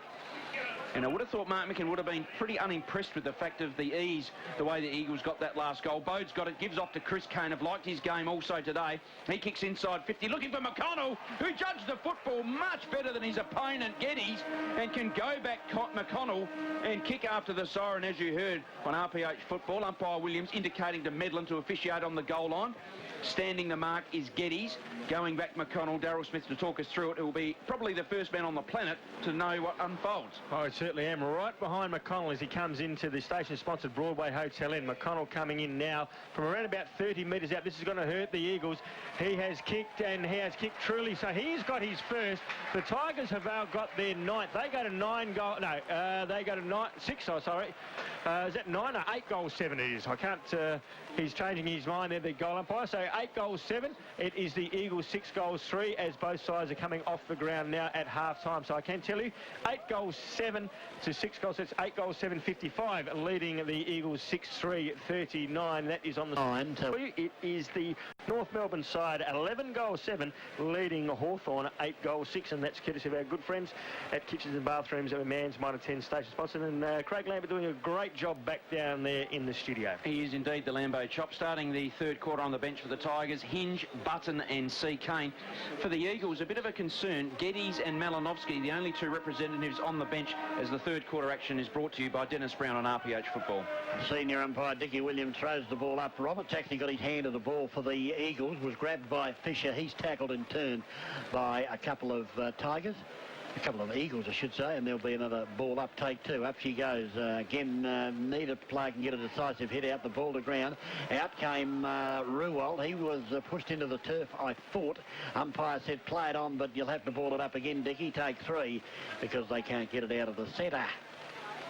As you heard the boys say, just ideal conditions for playing footy this afternoon at Challenge Recruitment down here at Brighton Road, down at the Bay. Up goes the ball down. Oh, that'll be in the back. Well, no, Dickie was unsided, didn't see it. He was on the other side. And actually, I was talking to Shane Harris during the week, and he said, won't be too long before that boundary umpire situation comes into play, you know, boys, because they'll be able to see what we can see here. Well, from his point of view, he wants it in tomorrow, but the hierarchy might be a little bit longer. Certainly, they'll be able to pick up lots of free kicks like that one, Daryl Smith. Well, it certainly will be. It's the only game in the world where they don't allow the officiating umpires to be involved. OK, Ty Allen emerged with the ball, gave it there to Sugar. Sugar's got it back to Chris Kane. He couldn't pick up the ball. Powell's at the bottom of the pack, did it superbly, got it to Jared. Jared then gave it to Treby. Treby went over the top to Fairclough. He's run into more stripe than Mandrake. In fact, the ball spilled out the back. Ty Allen's too high. And again, a free kick will be... No, I thought he was going to pay too high. Didn't agree with you that time, Daryl, to Diggy. And there'll be a ball up right half forward flank, just inside the attacking 50. Well, you heard both Paul and I both say it was too high, so I think we thought it was going to be too high, but no, Diggy Williams said not today, boys. Uncle Dick balls it up and just on the 50. And it's taken by Jared, who's tackled by Murphy superbly. Holmes gave off to B. Kane, has a bounce centre wing grandstand side, going towards the Jetty Road station sponsor, traded in, goes inside 50 to Seller. That's good football. There's a bust up on centre wing as well. Fisher, Fairclough, a number of other players, but Seller will go back and should really make the distance, an AFL listed player, and it's a box on with Uncle Dick officiating. Yeah, someone's out there jumping ripped off. There's a few things going on in there at the moment, and they're not careful. Dicky will pull out the pad, he will pull out the pen, and he'll write a couple of numbers down, but he hasn't at the moment. I think Dicky might be going out during the week, so he hasn't written any numbers down, Smitty. OK, Seller's got the ball at centre half forward. He's going to line up for a shot on goal. He's going to the station-sponsored Jetty Road Traders, and he comes in from right on 50. The kick is on its way. It's going to swing far away to the outer side. That's his second beat. No, it's not even a behind. It swung that much. It's gone out of bounds on the full, so you can call that a station-sponsored Smithfield Crash Clanger. Indeed, so kick in from fullback is taken there by the Eagles. The kick to the half-back flank is taken by Jarrett. Couldn't pick up who kicked it. It was Salter, as it turns out. The kick by Jarrett. Oh, good mark. Murphy, hands in the back, nose to the umpire. We saw that played a lot in the first half. Cody Hicks with a miracle goal in the second quarter. Was the opponent there. The kick inboard by Murphy is taken by Ruwalt, standing to mark Remington for the Eagles. Ruwalt's just next to the centre circle. Kicks now, will go inside forward 50. Oh, coming from behind a Tiger, who I couldn't pick up, was Mules. Taking it now, McKenzie gets round Dolding. Now doubles back. He's got options inboard. He's utilised those options and comes back to Fairclough. Oh, just got rid of it, McGregor. Just if he fell over at a better time. Gee whiz. And it's the kick by Fairclough's found Jarrett in the back pocket, northern end. He's going to, in fact, go completely back the other way again to the outer side, looking for and finding out there Dabrowski, but involved in the contest, Doldie. Oh, Seller was good. Put his hands over the head, over the footy, and Dabrowski, a good contest as well, Darryl. Yeah, great play there by Doldie to get back and make a contest there. The ball went to ground, and then Seller was able to jump on it and hold the ball in the area. Mark Micken, the coach of the Tigers, would love to see his forward doing that sort of stuff, working hard. And now he's doing the ruck work from the ball up, but he tapped it down straight into the path of Fairclough. Fairclough's kick away, though, is taken by Mules. Good contested mark on the chest. Kicks deep inside forward 50. Kirkby, was he pushed out of it? Yes, because the Eagles player wasn't looking at the football. Kirkby will have an absolute dinner plate shot at goal at the northern end. The Jetty Road Traders into a station sponsored and infringing quite crudely the Eagles. Kirkby to go back for his second, Darryl. Yeah, starting to look ugly for the Eagles, isn't it? That Kirkby now goes back and puts this goal through. That is going to be really hurtful for the Eagles as Kirkby comes in from 15 metres out directly in front, the left foot. Oh, how often do we say, DB, that you've got to kick through the ball rather than stab at the ball? Kirkby just stabbed at the ball then, and it just veered to the far side for a minor score. Very, very poor miss, and we call that station sponsor a Smithfield Crash Clanger. Well, 16 scoring shots to 9, and it tells the story, doesn't it? As the Eagles bring it to the grandstand side, looking for Big Robert. He has the ball pumped away. The recovery was good for a big man. He wobbled it up towards centre wing. Out comes Murphy. Murphy got it over to Fisher. Fisher now to Ben Kane. Will bomb it inside 50 again. Kirkby's in the van again, almost the mark on the second grab. The umpire called play on because it ended up with McKenzie, who was claiming the mark, but he got it on the second grab, of course. Fairclough's got it in the back pocket, and he'll tip it short to Luke Garrett at half-back grandstand side. He'll get away onto that left boot. How far is he run? He's going to get caught if he's not careful. Got the kick away up towards centre wing, or actually centre of the ground. A couple of Eagles here if they can pick up the footy. Oh, did it superbly there. The ball comes out to Treby through his leg. It's almost like he's playing tunnel ball. Came back to Treby. Treby with a handball. Gave it over there to, it looked like Remington. The ball off the pack. Here's a chance for Fitzgerald around the body. That's a great goal.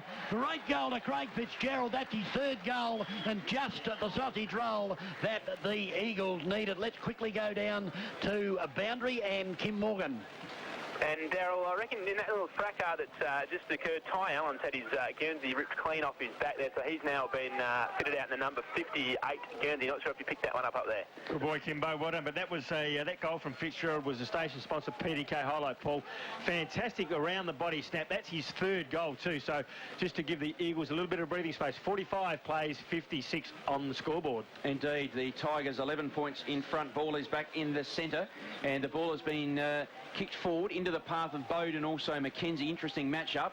Bode on this occasion pushed McKenzie over the footy and then took it. Handballed inboard to Fisher. Fisher can take it on the half volley. Does great second effort by McKenzie though. It's 2-1 and he's still doing great work. He ends up forcing the turnover to Fairclough. That is outstanding by McKenzie. Fairclough gave it off to the player in McEntee, who rebounds from a defensive 50. It's Mules. Mules kicks now back inside forward 50, looking for Kirkby in front, and he takes the mark and can go back and kick the rebounding goal from Glenelg. Before he does though, Smithy, we've got score updates. Courtesy of our station sponsor, Man's Motor 10 Kitchens and Bathrooms. South Adelaide 11-5, leading Port Adelaide 9-8.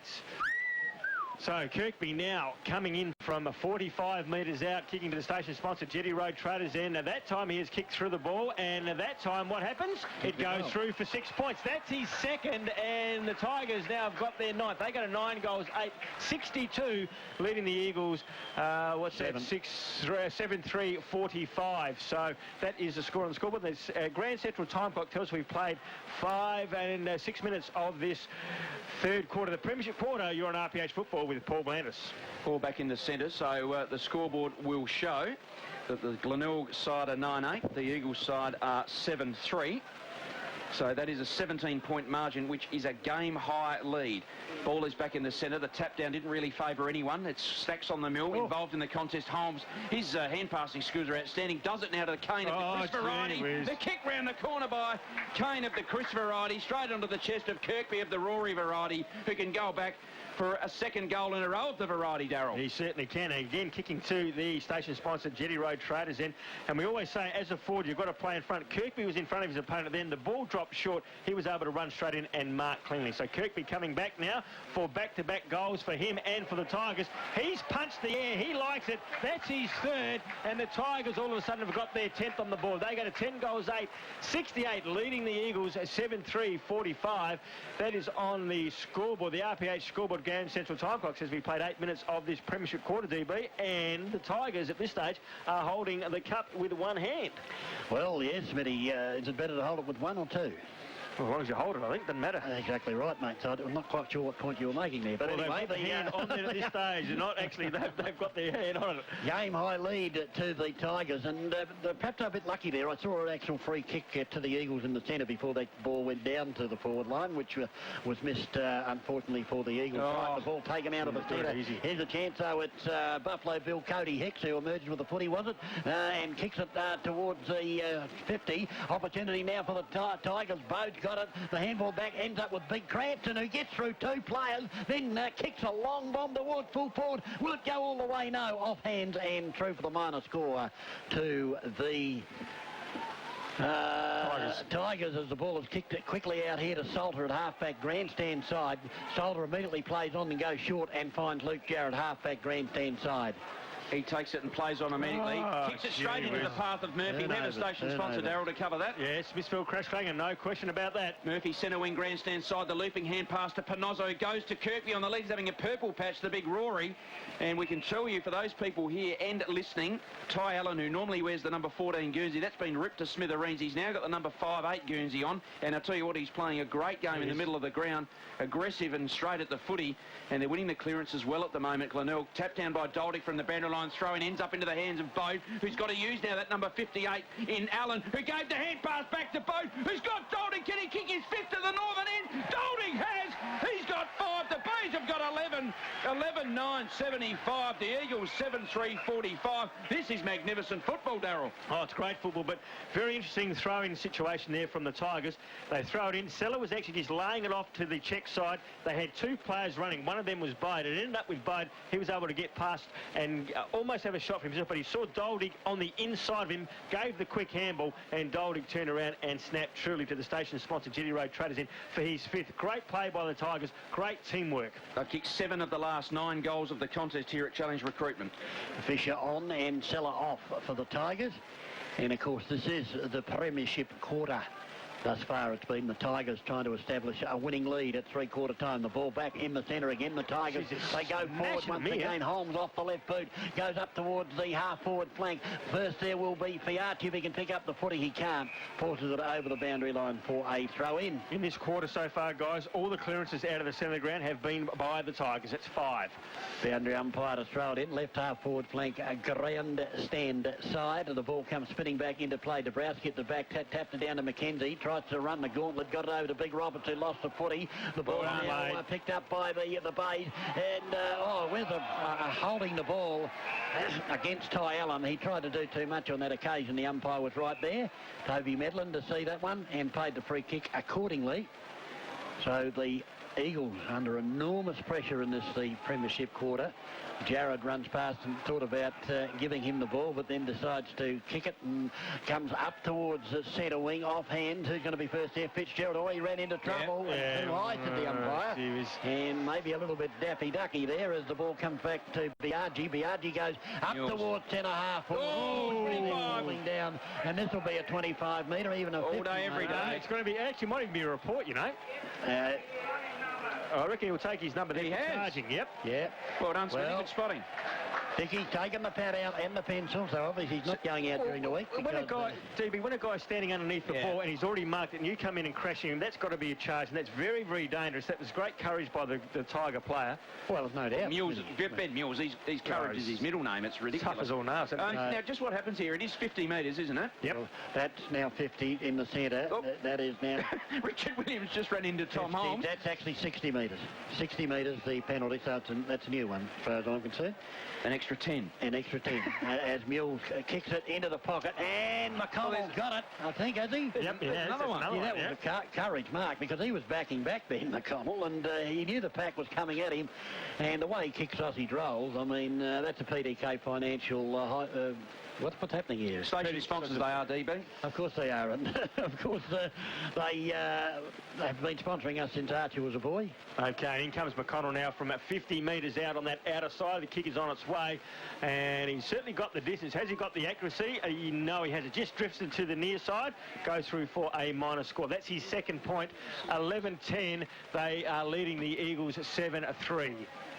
And we'll get a score update from Unley Oval as the Eagles rebound from defensive 50 by virtue of the player in McEntee. Taking it was Geddes, kicking it forward and out of bounds on the full. Another station-sponsored Smithfield crash clanger. It will be taken by the pony-tailed Rudolph. He's got Ruwald. I've liked his game indeed. Just an impact player who's got good skills and is very pacey. He's centre wing on the outer side, kicks towards the northern end, and the lead by Kirkby. Oh, he caught one round the jar of chutney, I thought, but he took a good mark anyway. Out in front, runs round a la Scott Lucas, like kicks deep inside forward 50. Doldy going back, pushed his man out of the way. He's being held as he tries to get the footy, but it's gone over the boundary line. Umpire Williams comes in and officiates Daryl Smith. Yeah, it's a good point you make about Rudolph. If they were picking a stateside now, he is the best fullback in the competition at the moment. Archie from Port Adelaide playing at full forward. There's a bloke at Norwood plays all right. Yeah, Zorzy, I know, but he'd be a back pocket player. Oh, okay. And obviously you've taken over Grant Coffey's job, Smitty, as the ball goes out towards half-back. Trying to chase the ball there is, looked like Mules, was it, who fell over. And the ball's at the bottom of the pack, and what's the umpire going to do? He's going to ball it in. Right half-forward flank out of side for the Tigers. Quick score check from around the grounds, courtesy of station sponsor Mans Minor 10. I can tell you that Norwood 8-12 leading West Adelaide 6-6. North Melbourne 11-8 leading Hawthorn 9-6. Last score we heard, the Panthers in front of the Maggies at Alberton by a couple of goals as well. Boundary line throw in, taken there and dragged back in by McKenzie, but gee, you just got to love the way that he goes about his work. His mother, Di, works for the Adelaide Football Club Melbourne office, and she's a real card. She is, lovely lady. God, I thought you said his mother's died. No, his mother died. No ED on the end. The kick now from the ruck contest into the path of Murphy, who's been good. Handball out, though, was only into the path of the Eagles play, who now kicks it towards centre-half forward, taken by Staple, who's slung like a ragdoll in the tackle. The hand pass bounces into the path of Fairclough, who can unload to the southern end. He does just that, and a much-needed goal to the Eagles. They go to 8-3-51. The Bays are 11-10-76. Fairclough has got 2. That was a good passage of play, Darryl. Yeah, it certainly was, DB. Wasn't it? The goal's gone to Fairclough, but clever work there by Biaggi, who tapped the ball into his path. He could have taken possession, but saw Fairclough, had the run, had the momentum. Clever work by Biaggi. And the thing about that, DB, was that he actually punched it hard, so it actually kept the running towards goal. So very, very good play by Biaggi. We saw an interchange in, Bode off for the Tigers. We didn't see who came on there, DB. Neither did I, mate, because I was looking at... Allen came on. Allen, was it? Dickie Williams about to throw the ball up to Browski. Got a hand to it. Now a chance for Fitzgerald, who emerges with the footy. He bombs a long ball up towards the centre-half forward edge. There's a bit going on in that pack, but unperturbed, Sherwood emerged with the footy and gives it out now to Ruwald. Half-back out of side for the Tigers. He's had a bounce. He's going to get tackled. Got straw. Did he get past? What's happened here? The umpire has... free kick against Rudolph. Yep. Oh, the reindeer. What happened there? Must have lashed out, did he? Schwartz has got it. Yeah, he was hanging on to Schwartz while Ruwald was trying to get past. Okay, well, he's gone short and found Fairclough outside 50, be about 60 Ks, or 60 metres, I should say. 60 Ks? we're at Murray Bridge, are we? Yeah, still on and off is Duldig for the Tigers. And it looks like a Remington. No, Agent Cody Hicks. Cody Hicks has marked the ball. Buffalo Bill Cody, is it? Okay, yep. Well, he's going to come out and have a shot right on the 50, Smitty. In fact, he might kick. No, he's given it to Jared, who's going to run past. Clever work. Oh, he's going to drive.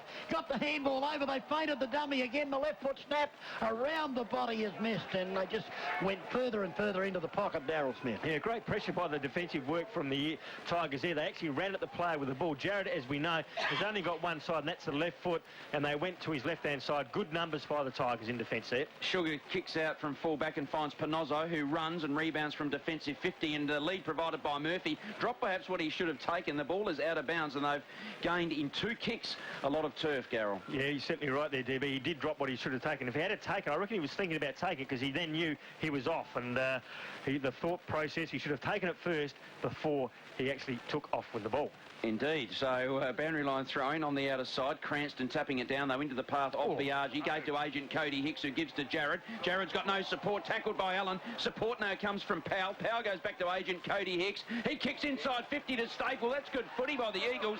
They're back in the contest. He's played on, if you've ever seen it. The kick now by the player in Staple. Roving the pack, though, is Jackie. Wheels it round. Almost kicked a miracle goal. The pack was formed by Rudolph and also Schwartz. And the point kicked by Jar and Jackie. The Eagles go to 8-5, 53. And the Glenelg Tigers 11-10. They're making a bit of a charge here, are the Eagles, but they're not hurting them on the scoreboard at this stage. No, Jackie, his first score this afternoon, 1 behind. Started well and then faded. The kick out from full-back by Sugars. Went to Panozzo, took the mark, who went straight back to Sugars, and now kicks to Kane of the Ben variety. Centre wing on the outer side. He kicks now to the lead of Hinge. That's good footy. Hinge takes the mark, plays on immediately, round the corner, but into the pocket though. But McGregor takes a good mark inside the boundary line. Impossible angle. Could be a 2-goal turnaround here, Paul. Indeed, we saw, in fact, in the second quarter, exactly the same. A miss at the southern end, station sponsor Broadway Hotel end. 2-goal turnaround at the Jetty Road Traders end, who are also station sponsors and friend. McGregor's got it. The kick is from an impossible angle. McGregor thought he should have been going to the hot spot, Darryl. But anyway, it's another behind the bays. 11-11-77. That happens to rhyme. The Eagles are 8-5, 53. 22 scoring shots to 13. The Bay should have this game won, and they don't, because the margin's 23 points. The kick out from fullback has found higher. He's played on. The kick wasn't ideal. In front was Treby, but judging it better was Murphy, who's been very good. Handballs back to Sugars. Sugars got a cane in the middle of the ground, and he takes the mark to Ben. Yes, Ben Kane with the footy, bombs it inside 50. Kirkby in the van takes the grab. Good. Had his name written all over that one with a high ball coming in. He had the drop on his opponent. He's lining up for a bumblebee, is he?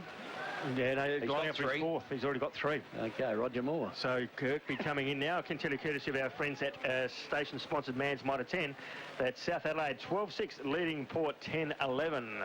Button on and Cranston off. And Kirkby's gone back and kicked truly for his 4th. And now the Tigers are 12 goals, 11, 83, leading the Eagles 8-5, 53. That's the highest margin thus far, Paul Blandis. It is indeed, and certainly a very good performance by Rory Kirkby. He's kicked 3 goals, 1 in this quarter. He's taking marks. He's leading strongly. He's a gun forward, and I suspect you made mention of the stateside before. I imagine he'd be in the squad, Darryl. Yep. Anyway, ball is back in the centre. Uncle Dick will come grandstand side and face away from us because the sun would therefore be in his eyes.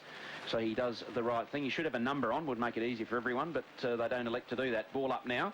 Button and also Dabrowski taken by Treby. Can't get a kick away. It was well done. Ends up now with Fairclough. He gets the centre clearance to the Eagles. Going back Sugars in the right spot. Can't take the mark is Sherwood. Ball bounces free into the path of Powell, who can run to 50. Does so with a bounce. Now inside 50. Can unload to the southern end. That is a great finish by Luke Powell. Great rebounding goal from the Eagles on back of Kirkby's 4th.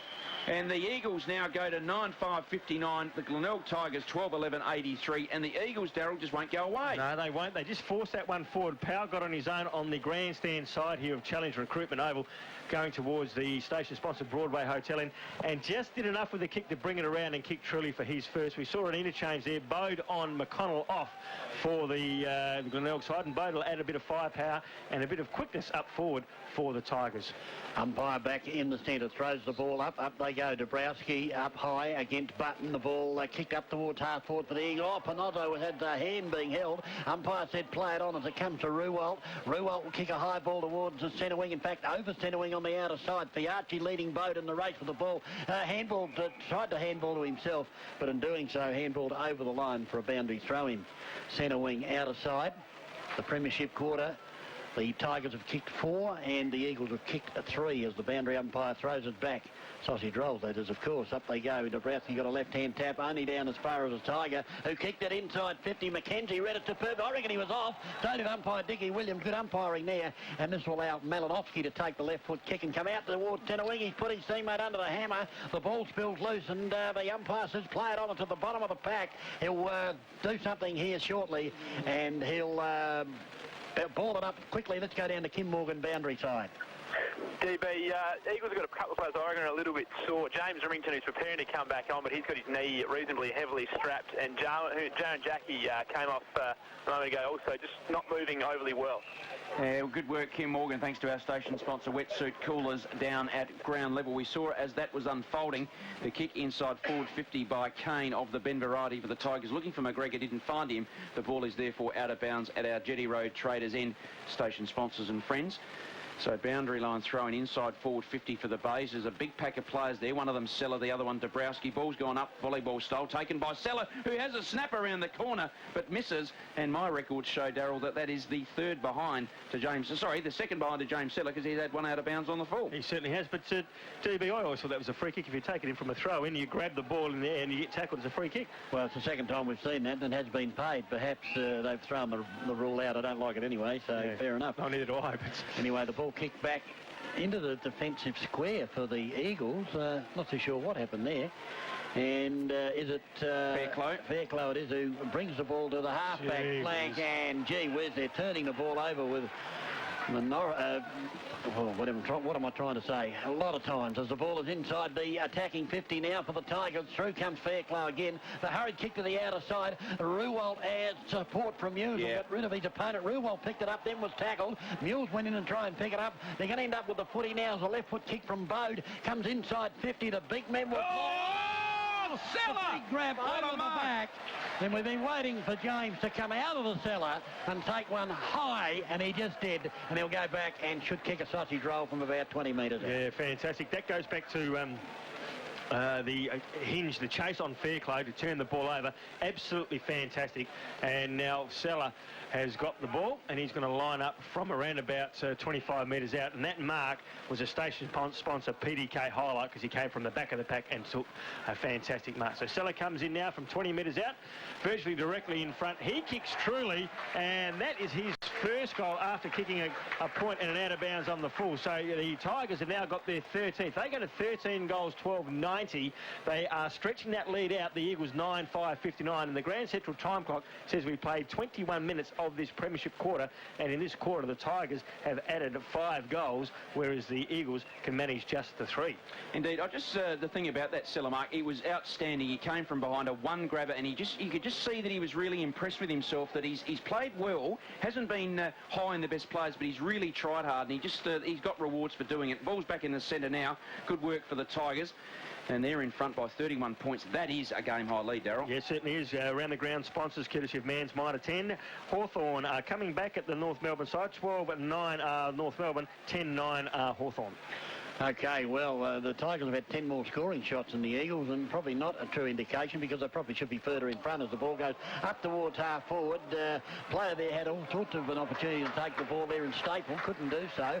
Consequently, the double grab has forced the ball to the ground, and there'll be a ball up. Darryl Smith, they're just not making the most of their opportunities. Well, skill level there, wasn't it? It was a poor skill error. He just actually had the ball but just dropped it.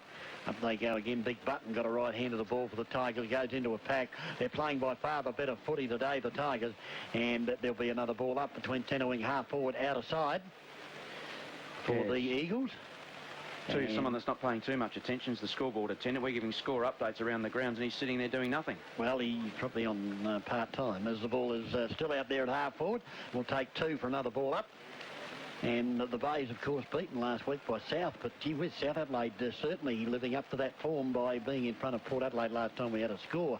Up they go, the tap down opportunity now for the Tigers. Has tried to come through there was Allen. The ball kicked up towards half. Oh, great courage. Fisher, that's courage. And we've got a sponsor for that one, Smithy. We certainly have PDK Highlights, station sponsor. And the ball out towards half back, and is that Big Button that's got it? He has indeed, and Big Button out of sight, half-forward flank. He's going to go defensively and bring the ball back to Panozzo's in a defensive 50. He's had a bounce. He's had 2 bounces. He thought about handballing. He's going to get caught if he's not careful, but cleverly did it. Got past an opponent. Now he's had 3 or 4 bounces and runs into the centre square. Bombs it to the lead of Seller. Seller with a quick handball gives it to his former teammate, Matty Bode, and kicks it up towards the pocket. Will that be a mark? Yes. Golding has got it on the third grab. Gee whiz. Must have been very close to the line, and Doldig, the sort of player that can kick this goal, he'll run around and try to angle it off the boot. He certainly will. He's actually kicking to the station-sponsored Jetty Road Traders, and he's right on the boundary line as he plays on now. Goes around, as you heard DB say, and he's kicked it out of bounds on the other side here. So a bad miss by the Tigers, but great play there by Bode again to get the ball into the contest. And I didn't think the mark should have been paid, because I thought it bounced off his opponent's back. Yeah, the umpire was right there and paid the mark without too much remonstrating from the Eagles. The kick out from the out of bounds on the full's taken by Cranston just outside 50. He's given it to Kane. Well, that's of the Chris variety. Intercepted though by Jared. The ball's now at centre wing on the outer side. Chris Kane giving chase. The Eagles player, who I think was Geddes, gets the kick towards half forward, and a free kick has been paid. I beg your pardon, the mark has been paid to Staple.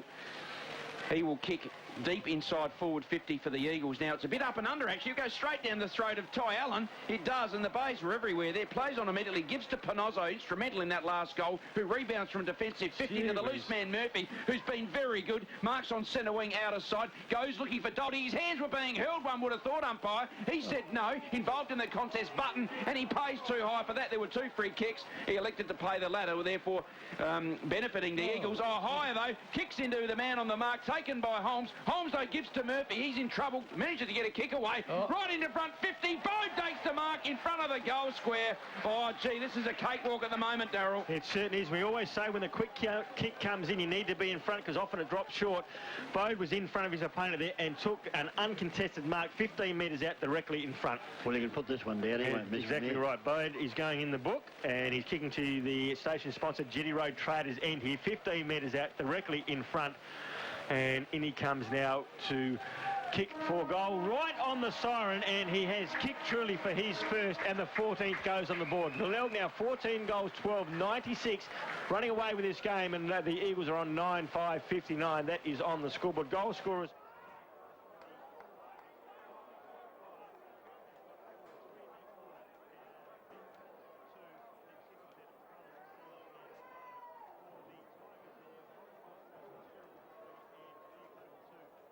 Okay, thanks, Kim Morgan. Down there on the boundary line, Kentilly, Port and South. It is South Adelaide, 13 goals, 7, leading Port Adelaide 11-12 down there at Alberton. DB.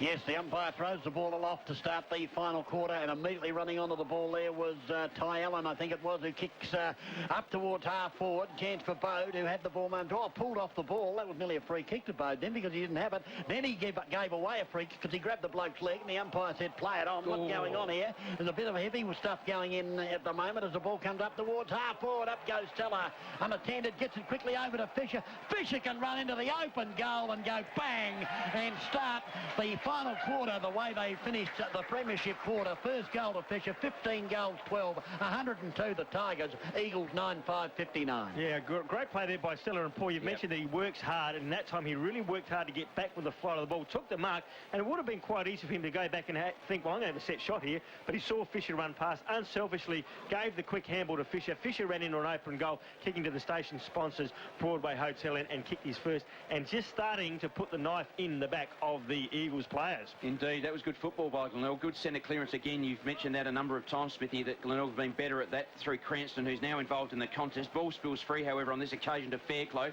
He will get the centre clearance and go inside 50. The kick, you heard the boys not happy with that. Panozzo takes it and was tackled. Well, great contest by Mr. Cotter lookalike Fitzgerald. Will be a ball up inside 50, guys. Yeah, could have been holding the the ball because he held it with one hand. He was tackled by one hand and kept the ball there and just went to ground. Certainly should have been holding the ball for mine. Well, no other decision.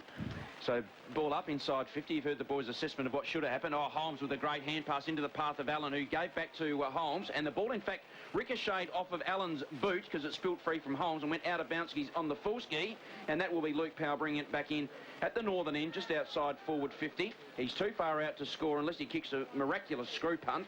Get score updates from the AFL shortly, thanks to the Chopmeister back in the studio. Powell will come back now. Kicks towards the hot spot, disciplined. Coming out, Rudolph, though, in front. Schwartz flies from behind. In front, the last goal scorer in Fisher. Tackled. Is that holding the ball? No, says umpire Cowell, as he very affectionately hugs himself and says it'll be a ball up just outside forward 50. Yeah, courtesy of our station sponsor, Mans Motor Tens Kitchens and Bathrooms. It is North Melbourne 13-8, Hawthorn at 12-11. Up goes the ball, an opportunity now for the Eagles. Oh, was that a push in the back? It looked like it from here. And umpire Cowell says, DB, you've got it right for the first time today. And Malinowski. No, Jackie. Jackie got the ball in the pocket. Doesn't look confident to have a shot, does he? He's looking to give it off. Wants to pass off. But having said that, he'll probably kick a goal. So Jared Jackie hasn't had a real influence on the game today. He's only kicked the 1 point, comes in with a drop punt, kicks it low, kicks it hard, kicks it strong, and kicks truly, as you heard DB say, he'll probably kick the goal. Well, he has kicked the goal to give the Eagles some glimmer of hope. They've got their 10th. They go to 10 goals, 5, 65, trailing the Tigers 15-12, 102. And on the station-sponsored time clock, which is Grand Central, we played 5 minutes of this first quarter, and that kick certainly was a station sponsor PDK highlight deep into that forward pocket by Jared Jackie. Gee, whatever. I mean, they're not easy to kick at any time, those. And, yeah, the Crows hierarchy would have loved to have seen that, Paul Blandis. Indeed they would. He looked a bit proppy, actually, I thought, when he got up, and perhaps that's why he wasn't confident, but he slotted it beautifully, like an AFL-listed player should. We'll give you an around-the-ground score update thanks to our station sponsor, Mans Motor 10 shortly. Cranston got up high, tapped it to Allen, but taking it from the centre clearance was Treby and wheels it round over his right shoulder. Going back Murphy, but coming out and taking a good mark is Soldo, who's been moved forward. Back-to-back goals, exactly what the Eagles require, because they trail by 37 points on the RPH football scoreboard. The SANFL specialists here at Challenge Recruitment. Darryl. Certainly is so. Can kick a long ball and a straight one, this guy. Okay, coming in now from around about 55 metres out. The kick is on its way. He has kicked truly a fantastic kick, and the Eagles are starting to come. We saw him come last week. That's Salter's second. We saw him come last week against North Adelaide at Prospect, where they were 8 goals down and only lost by a goal. They've kicked back-to-back goals to get their 11th. They're 11 goals, 5, 71, trailing the Tigers 15-12, 102 on the scoreboard on the Grand Central Space sponsored at time clock. We played 8 minutes of this final quarter, and DB, they are coming. They are indeed, and that was a beautiful kick. He kicked it from outside 50. Would have travelled over 60 metres, that kick. It was a magnificent kick, and straight as a gun barrel. As up they go in the centre. What can the Eagles do? No, running onto the ball there were the Tigers, and gave to Hinge. Hinge goes up towards half forward in front. Teller had the ball tapped away, or went to go again. Then lost the footy. Was he pushed in the back? No, said the umpire. Emerging with the footy and kicking around the body there was Hicks. The ball comes up now towards half back. Here's a chance for Jarrett. Uses his pace to get away. Oh, almost had his pants pulled up. That would have been a bit rude, as the umpire now play on as it ends up with Fairclough. Fairclough will bang it inside 50. What's happening back here? Oh, it's a mark for Swars. No, the umpire said play on. Well, he emerged with the footy. The umpire said no, it wasn't. As the handball comes out to Powell. Powell can kick a goal in towards full forward, but it doesn't travel the required distance, and the mark taken by Sugars. So Sugars last night at the fence. Gee, I thought Schwartz marked that ball. Looked like it. He certainly did, but the umpire was right there. Obviously saw something we didn't see. Perhaps there's a couple of footies out there. As the ball's in the back pocket, grandstand side, and Mules has the ball as he kicks it now towards half-back, and the mark taken by Fisher. Easy. This could be costly. Fisher will get it on the boot now and kick it up towards half-forward. Up they fly through the hands of Stella, and the ball rolls bound right half-forward flank. Grandstand side for the Tigers. Score check courtesy of Mans Motor 10. Sturt 12-10 leading the Doggies 8-6.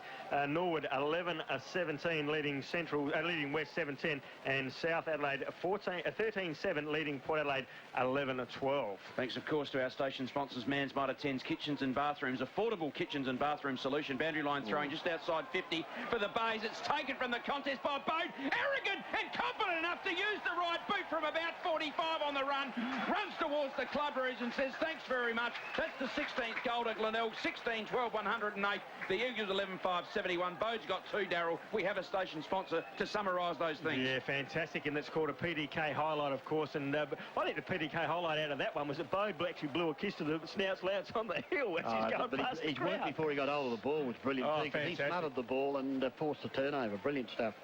In fact, some bloke had a go at me about I said I thought that he might be a chance of winning the Maghera medal last week, and everybody jumped down the throat. Real chance. I didn't. And we'll quickly go down to Kim not Morgan. you guys, off air. Kimbo. Guys, I mentioned the Eagles have got a few sore players. That's Zach here. That he's been getting a bit of work to his lower back for the whole of this quarter, and biggest roar of the game, that one for that Bode goal. Okay, well, Bode's in the contest again as the ball comes here towards centre wing. Oh! Ruwalt hip and shouldered the young bloke out of the business there. That was Hicks. Hicks it was now as the ball comes inside 50. Up they fly. Oh, getting up high was Kirkby. Came to ground just as quickly though. McKenzie's got the footy. Defensive 50 now and bangs it. Beautiful kick out here to Treby. That was magnificent stuff. He gives it over to Fairclough. He put him under the pump. A sweeping handball to Fitzgerald. He's got more troubles than Mandrake, but got a handball out to Treby. Treby goes bang with the left foot and has kicked a goal. So they needed that one, the Eagles. They go along to 12 goals, 5, 77. The Tigers 16-12, 108 first goal to Lee Treby. Yeah, good play there by the Tigers, but over the Eagles, but it was a turnover costly back here at half-back, and a lot of the Eagles players were actually left standing and wanting. The Tiger players were running up forward. The turnover was very costly, and that's how Treby kicked his first. Ken Shelley, courtesy of our Man's Mitre 10 kitchens and sponsors. Station sponsors, it is Hawthorn have hit the front. They've gone to 13 goals, 12, leading North Melbourne 13-8, and that is in the time-on period of the final quarter, boys. Oh, a bit of a cliffhanger, a rip snorter, a ball terror, as they call it in the classics. Ball by umpire Medlin, we bounce down, it is, and tapped by Cranston into the path of Holmes, who's tackled by Fitzgerald. Holmes, though, shrugged his shoulders, got a hand pass out to Allen. His game's been very good. He gets round Remington on centre wing up the outer side. Comes back in board to Kane of the Ben variety. He's going to use the run of Sherwood and then affect the Shepherd. Oh, Sherwood, we've got a station sponsor that can sum up what he did. The kick was RS. He's backing it up beautifully. Taken by Treby. Should have elected to keep it out into the path of Kane of the Ben variety. A free kick, if not anything else. Ends up by Sherwood going back to Panozzo. The free kick for the record books was paid. Panozzo goes to Holmes. Centre wing grandstand side. His first up game for 08 was superb, Holmes, and 25 metres has been paid to the curly-haired Fitzgerald. It's got to come back to him, doesn't it? It does. Umpire Medland officiating. Not sure what it was for, Darryl. I think it might have been Fairclough actually ran past him as he was running off the ground, so he actually ran across the line. Okay. Jimmy Steins. Yep, so Holmes now kicks inside forward 50, looking for Rudolph, who's gone up forward. Ball bounces free, loose as a goose. The Eagles player has got James McEntee in a tackle. The ball's been kicked into full forward. Isella with a great second performance, trying to get the ball. Ends up with Bode. Can he snap another goal? Round the corner, it's hit the red post. No, it hasn't. Ends up into the path of Holmes, who snaps it round the corner and misses. Goodness me, there was action aplenty going there. Was that Holmes or McGregor? That was McGregor, I think you'll find. Good spotting, Smithy. McGregor with the white boots. Looks very similar to Holmes, but it will be kicked in by the player back there. And Fairclough is the one that will be bringing it back in. Thanks to Man's Mitre 10's Kitchens and Bathroom Station sponsor Smithy. Score update from the AFL. Yeah, Hawthorn have just kicked another goal, 14-12, leading North Melbourne 13-8. Go the Hawkers. Ball in the back pocket with the Eagles. Yep, Agent Cody Hicks it is. And Hicks he it goes on the left boot. with the left boot up towards Big Roberts, who takes the mark. Half-back flank out of side for the Eagles. He'll kick a long ball along that centre wing. Again, the pack fly. Off hands. Who's going to be first there? They have the numbers, the Tigers. The handball comes out. Holmes is going to end up with it. He'll go over the top. Oh. Beautiful handball there. He was looking for his teammate there in Allen. Allen bends down. Oh, great recovery, but his handball was astray. This allows Remington in, who kicks around the body. He's been called to play on. Must have been touched off the boot. They'll tackle the Bay player. The umpire was screaming at his lungs out. Play it on, boys, but unfortunately he wasn't heard, and therefore there'll be a ball up centre wing out of side. It's amazing when they do that, when they call play on and nobody hears, as the ball is tapped down by Cranston. Cranston got the ball down to his teammate, who trying to pick it up. Fisher ended up with the footy. He'll kick it now back towards the centre wing. Oh, in goes the player there in looked like Fitzgerald. The Tigers go up towards half forward. It's the Tiger Mark Kirkby's got it out there. Half forward, chips the ball towards Holmes, who's run to space and takes the mark. Just too easy for the Tigers, and Holmes will go back and line up for his first goal, is it, boys? Yep, it is very poor defensive work by the Eagles there to get back. Holmes was there on his own for a long time, and the kick came in, and he was just left on his own. He's marked 35 metres out, slight angle kicking to the station-sponsored Broadway Hotel end. And he's been clever today, hasn't he? So Holmes coming in now from, as we said, 35 metres out, just about to close the lid of the coffin, one would suggest, if he gets this. Holmes comes in, kick is on its way, just stabbed at it, but stabbed at it enough to get it through. So he's kicked his first. The Tigers have got their 17th. They go to 17 goals, 13 and 115. They lead the Eagles, who are on, 12-5-77. And on the station-sponsored time clock, that's the Grand Central time clock, we've played 10 minutes of this final quarter. Paul Blandis. We have indeed, and what we'll aim to do is get an update from Sandy Cameron as well, from House Brothers Oval. But here we can tell you that the Glenelg Tigers 30 scoring shots to 17. And as I just mentioned, that we'll try and get Sandy Cameron on the line, have a bit of an update and see what's happening in the clash there. 13-12 to 9-6. Okay, so there's the double blues. There's the score there. Beautiful centre clearance by Glenelg. Holmes taking it, kicking towards centre half forward. Push out from Kirkby. It ends up, though, into the path of McGregor, who unloads from about 40 and misses to the far side. Glenelg 17-14, 116. The Eagles are 12-5-77. Glenelg will win this contest, and they certainly deserve to, after doubling the amount of scoring shots almost of the Eagles. Ball to be kicked back into play. We'll go to the outer side, and is that Dabrowski that's got it? Not sure who that is, but anyway, he kicked it inboard, and the mark taken there by Hicks. It hasn't been bad. Just have a look at the scoreboard attendant, fellas. He's listening now to the right station. Okay, he'll bring it inboard, and they're messing around. McEntee's got the ball now, the Eagles. Back it goes. Oh, he's put his teammate under pressure, but he's good enough to get away with it. And now bang it back towards centre wing. Again, almost a one-hander. Beautifully read off hands by Jackie for the Eagles. He can run to 50 and have a shot. He's chipped the ball high towards the square. Up they fly. Schwartz from behind. Couldn't take the mark. It goes off hands and through for the minor score to the Eagles. They go to 12-6-78. The Tigers 17-14, 116. And courtesy of station sponsor Mansmite at 10. Hawthorn another goal, 15-12, leading North Melbourne 13-8. Kick out from fullback found Mules. Mules has given by hand to McConnell, and McConnell's kick. We have a station sponsor, fellas, for what he delivered. He's kicked it out of bounds on the full, and they are Smithfield Crash Clangers, and we can tell you that is the final score from Hawthorn and North Melbourne. 15-12, North Melbourne 13-8. Thanks to Mansmite at 10's Kitchens and Bathrooms, great friends and sponsors of RPH football.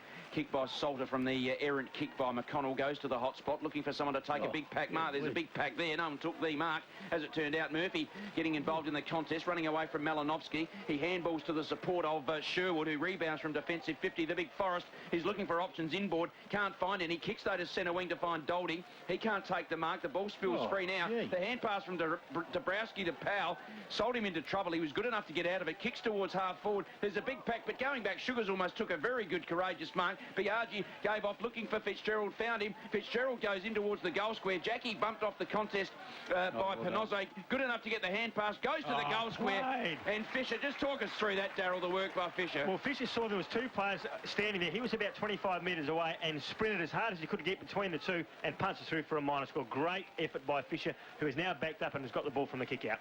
Yeah, defensive 50 is Fisher. Will bring it to the grandstand side. Looking. Two Tigers go up, spoil each other. The ball spills loose. This will give Big Salter the chance. He can kick a long bomb, as we know, and he has, but he didn't allow for the breeze on that occasion. Away to the right-hand side, second behind Salter, and another behind on the board. They need goals, not behind. 12-8, 80. The Glenelg Tigers 17-14, 116. Kick out from the defensive 50 has found Kirkby, centre wing on the outer side. Kirkby gets up and under like a bit of a chip shot. He kicks, though, looking for Doldy. The mark can't be taken, or sorry, could be taken by Dabrowski. Coming off is a double change for the Eagles. One of those is Remington, the other one Fitzgerald, to be replaced by Treby and Fairclough. Well, I don't know what they're playing on here, and I'm not too sure what's happened.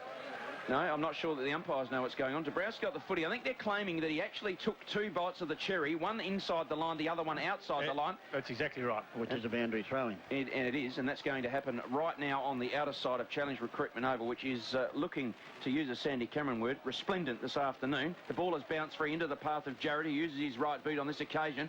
Can't get the player that he was looking for. Sugars, who's been solid. He kicks now into the centre of the ground and finds Holmes. He'll play on immediately. Did so a little bit prematurely. Ends up with the Kane of the Ben variety. Ends up now with Bode, the hand pass there. Bode with the right boot inside 50, looking for Seller. Couldn't take the mark. Offhands Fiachi of the Peter variety. Now with the Staple. He ends up giving it, McEntee did. McEntee is the player that I was looking for. Thank you, DB. Kicks towards centre half forward. Involved in the contest is that player in Staple. Gave off to Jackie, who gives the little kick round the corner. A bit too cute from mine. Into the path of Rudolph. The fist of the Forest was good. He's going to be pinned, but good enough to get out of it. He felt the presence, and handballs now to the run and rebound of Rudolph, who did so from centre half back and gave the kick to McGregor. He couldn't take it. Number 29 for the Eagles has got it. Stewart, that's of the Jones variety. Goes inboard looking for a player there, but involved in the contest is McGregor. Gives it, Holmes gave off to Fisher. Fisher inside forward 50. Glenelg not talking again, but Kirkby good enough to take a contested mark against Hinge, his teammate. He will go through and play on now. Inside 50 to Bode, who's just got better and better as this game's gone on and should go back. And the result will therefore finally be sealed, Darryl. It certainly will be. Bode lining up from around about 48 metres out, kicking to the station-sponsored Broadway Hotel end. And he has been very good, has got better as the game has gone on, his Bode. He's not only just getting touches for himself, but he's bringing other players into the game, which is vitally important. So Bode from 48 metres out to seal the deal for the Tigers. Comes in the left foot drop, punts on its way. The goal umpire has not moved. He has got his second, has Bode. He's got his third, I should say. And the Tigers have got their 18th. They go to 18 goals, 14, 122. They are leading the Eagles 12-8-80. And I can tell you, courtesy of our station sponsors at Mans, Mitre 10s, Kitchens and Bathrooms, at the House Brothers Oval, Central's making a little bit of a comeback. 13 goals, 12 a Sturt. They lead Central's 11-6. And at Broad Spectrum, it is Norwood at 11 goals, 18, leading West Adelaide 7-10. And all over in the AFL, it has been Hawthorn coming from behind, 15 goals, 12, defeating North Melbourne at 13 goals, 8. Umpire Williams throws it up. Cranston with a two-handed tap, but running onto it is Treby immediately for the Eagles. He's going to be forced to use the right boot and kicks it up towards half forward. And the mark easily taken by Sugars for the Tigers. He'll tip it short. Bode, as you heard the boys say, this game just wearing on, and he's getting better and better. And just coming right into his own. That'd be the fitness that's still with him as he kicks it to the grandstand side. Defensive 50, running onto it, Ruwalt, and they're going to get good support there from Fisher. Ruwalt dodges inboard, and he's run too far. He bounced it though. I thought he bounced it too, so I'm not sure umpire Cow saw him bounce the footy then, did he? He could have. Goodness gracious me. There's Jackie bombing it inside 50. Big pack. Eagles up, no one down for them. And going to be Mules who emerges with the footy. And they're doing it too easily. Yeah. Even the Murphy fumbled and then got it to Fisher. Fisher's kick along centre wing up towards half forward. Dolding almost picked it up. Oh, look for the handball to Ruwalt. Missed it. McKenzie ended up with it. Now Jared, who loves to kick a goal from this angle, goes bang with the left foot. The Breeze catches it. They haven't worked out the Breeze from this side of the ground, have the Eagles. It's still the same the other end. You've got to allow for it, and they haven't. Last two shots at goal resulting in behinds for the Eagles, and the Tigers will come inboard to Panozzo, who's in the defensive 50, the true between centre half back and full back. He's been very good. Panozzo kicks towards the outer side centre wing, involved in the contest. Hinge, it bounced to his favour. The hand pass to Bode, got round Powell too easily. There's that fitness that Dennis Brown mentioned. The right boot now of Bode, looking for the lead of Seller, and the right boot on the wrong boot. Oh, the wrong boot. He's gone out of bounds on the full. Darryl Smith at Mans Mitre 10s, Kitchens and Bathrooms are station sponsors. Give us the around-the-ground scores. I can give you the around-the-ground scores from House Brothers. It is 15-14, the Double Blues, leading Centrals 11-7 into time on. So the Double Blues look like they're going to be victors there. Indeed. The kick from the out-of-bounds on the full has ended up with James Stewart inside the centre circle. Kicks inside 50. Sherwood almost took a miraculous mark. Taken by Rudolph. He got it off his boot. Is that deliberate? They asked umpire Williams the question, and he confirmed in the negative that it wasn't going to be a deliberate out-of-bounds. Well, I thought he checked with the boundary umpire first. Indeed. And the boundary umpire confirmed in the negative also. Coming off is Holmes. On is Chris Kane. So good performance by Glenelg this afternoon, 18-14, good return on goals. The boundary line throw-in is taken by Ruwald in the contest. He's trying to hatch an egg. Is that holding the ball? That's good umpiring, Richard Williams, because he really wasn't doing anything to try and get the ball out. He was surveying options. Umpire Williams came in and said, my name's Uncle Dick, and I'm going to play a free kick to the Eagles. Yes, he certainly did. And, well, what did you think about it, DB? Oh, well, I don't know, mate. I mean, the ball's at the bottom of a packet. Sometimes it's hard to get the ball out when they're all over the top of you, but the rules are rules, and Dickie said you're holding the ball. Yeah, soft free. So, but Treby's got the free kick, and he has so far today kicked 1 goal for the Eagles. See, you got to remember, as hard as they're trying to tap it out, the opposition are trying to keep it in. That's right. You know, so a little bit of common sense sometimes, I think. I agree. So Treby now lining up, kicking to the station-sponsored Jetty Road Traders End. The kick is on its way, and he has missed to the far side. Another skill error goes begging for the Eagles. And again, we keep saying, DB, you've got to kick through the ball, and nothing happens. But even so, up this end they allow for the breeze. Down this end they don't allow for the breeze. Why? It suddenly go away when the ball comes down this end. Unbelievable. Anyway, ball kicked into defensive back pocket. There's an errant footy on the ground from probably one of the kids from over the fence. Well, no one spotted it apart from me. Yeah, OK, and the ball up towards Bode on the defence. Oh, he flicked it back. Very clever. Mules ended up with it. He'll go inboard to Holmes. Holmes almost had his head pulled off. Umpires his play on. Hinges at the bottom of the pack. Here's a chance though for the Eagles if they can bend down and pick it up. Ball's at the bottom of the pack, and well, this will be holding the sausage again if they're not careful, but Dickie said no. Weight of numbers said you couldn't get the ball out. Let's quickly go down to Kim Morgan boundary side. DB, just a couple of interested onlookers down here are Mark Pastor and Adam Grokey for the Eagles. I wonder if, given this loss, either of them will get a look in promotion up from the twos next week. Possibly a big chance given Pastor a kick 9 in the reserves as the ball comes up towards half forward now for the Tigers, I should say, but the Eagle defence is good as McKenzie gets a sweeping handball. He gives it to Biaggi. Biaggi now goes towards half forward. The Tigers have the numbers. Through came it was either Sugars or Sherwood, one of the SHs, and the ball at the bottom of the pack. And again, Dickie crosses himself and will ball it up.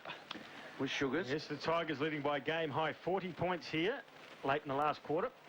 Ball up, Button, double tapping it down to the path of Murphy, though, taken by Fairclough. He gave off to agent Cody Hicks, who goes inside forward 50, looking for Salter. The contest was good. The recovery by Salter was excellent. He's now outside 50, goes backwards to Fairclough, who now goes back to Salter, who can unload from the centre square, and he is going to kick it out of bounds on the full. So you'd have to say, Darryl, that was a station-sponsored Smithfield Crash Clinger. Indeed. So the Glenelg side will get their first win of the year. Now, the kick in from Rudolph is in fact being smothered by Schwartz, who was poleaxed by Bode in the first quarter and really hasn't done anything of note since then, other than stand at full forward, and gets smothered by Rudolph. So boundary line throwing now, inside forward 50 for the Eagles. See a lot of tired Eagles players out there. Indeed, Remington on. Coming off for them is Geddes.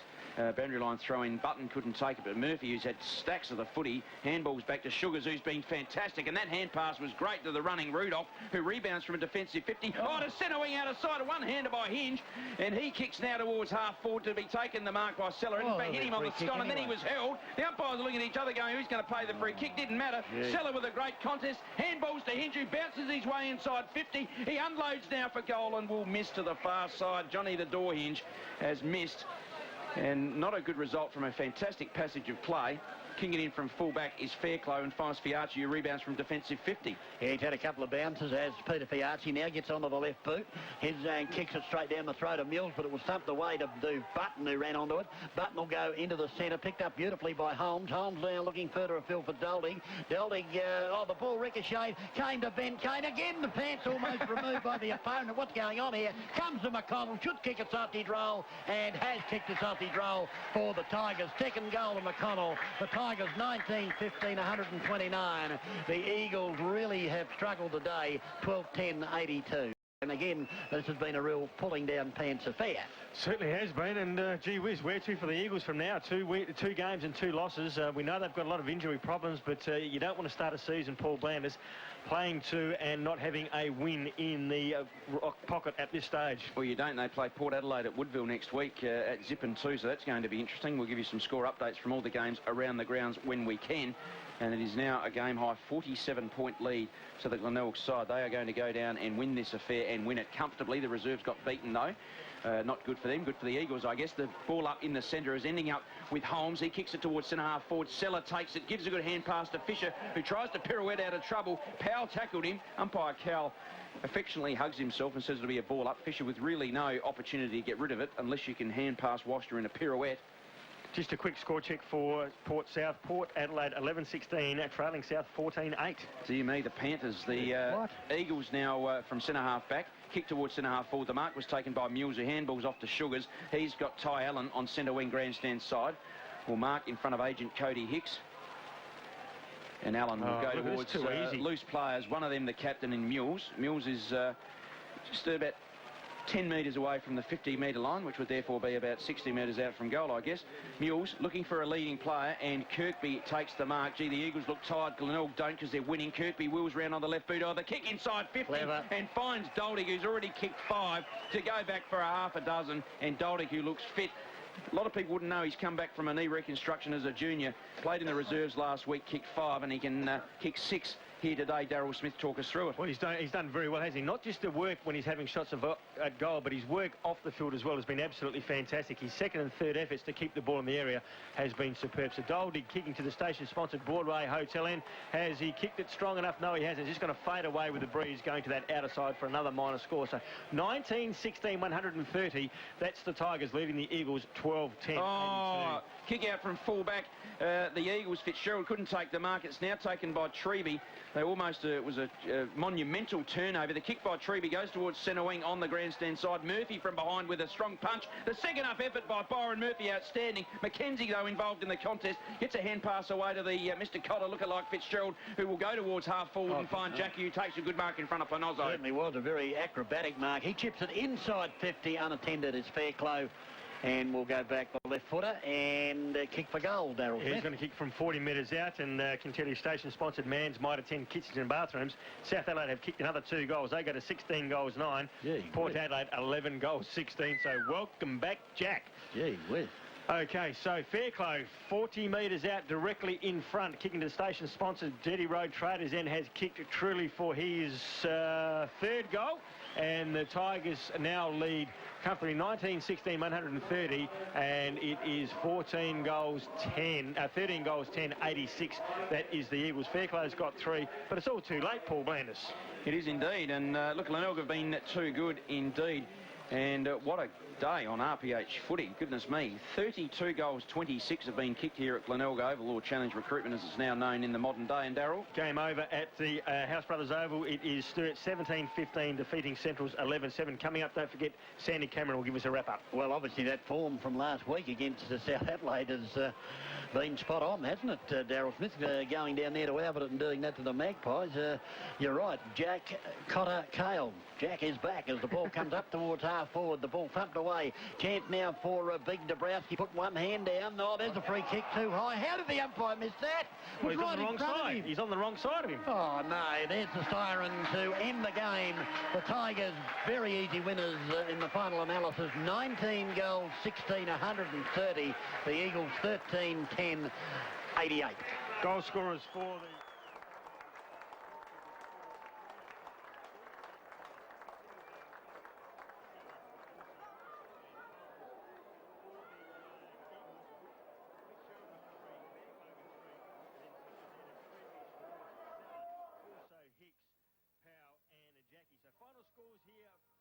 Challenge Recruitment Oval. It is the Tigers running out comfortable winners by 42 points, 42 points I should say.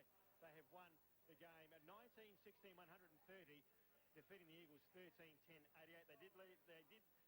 Were level at quarter time, 16 points at half time, 37 at three-quarter time, and they finally run out victors by 42 points here at Challenge Recruitment. The Tigers in form. We'll quickly go back to the Shea Pace and build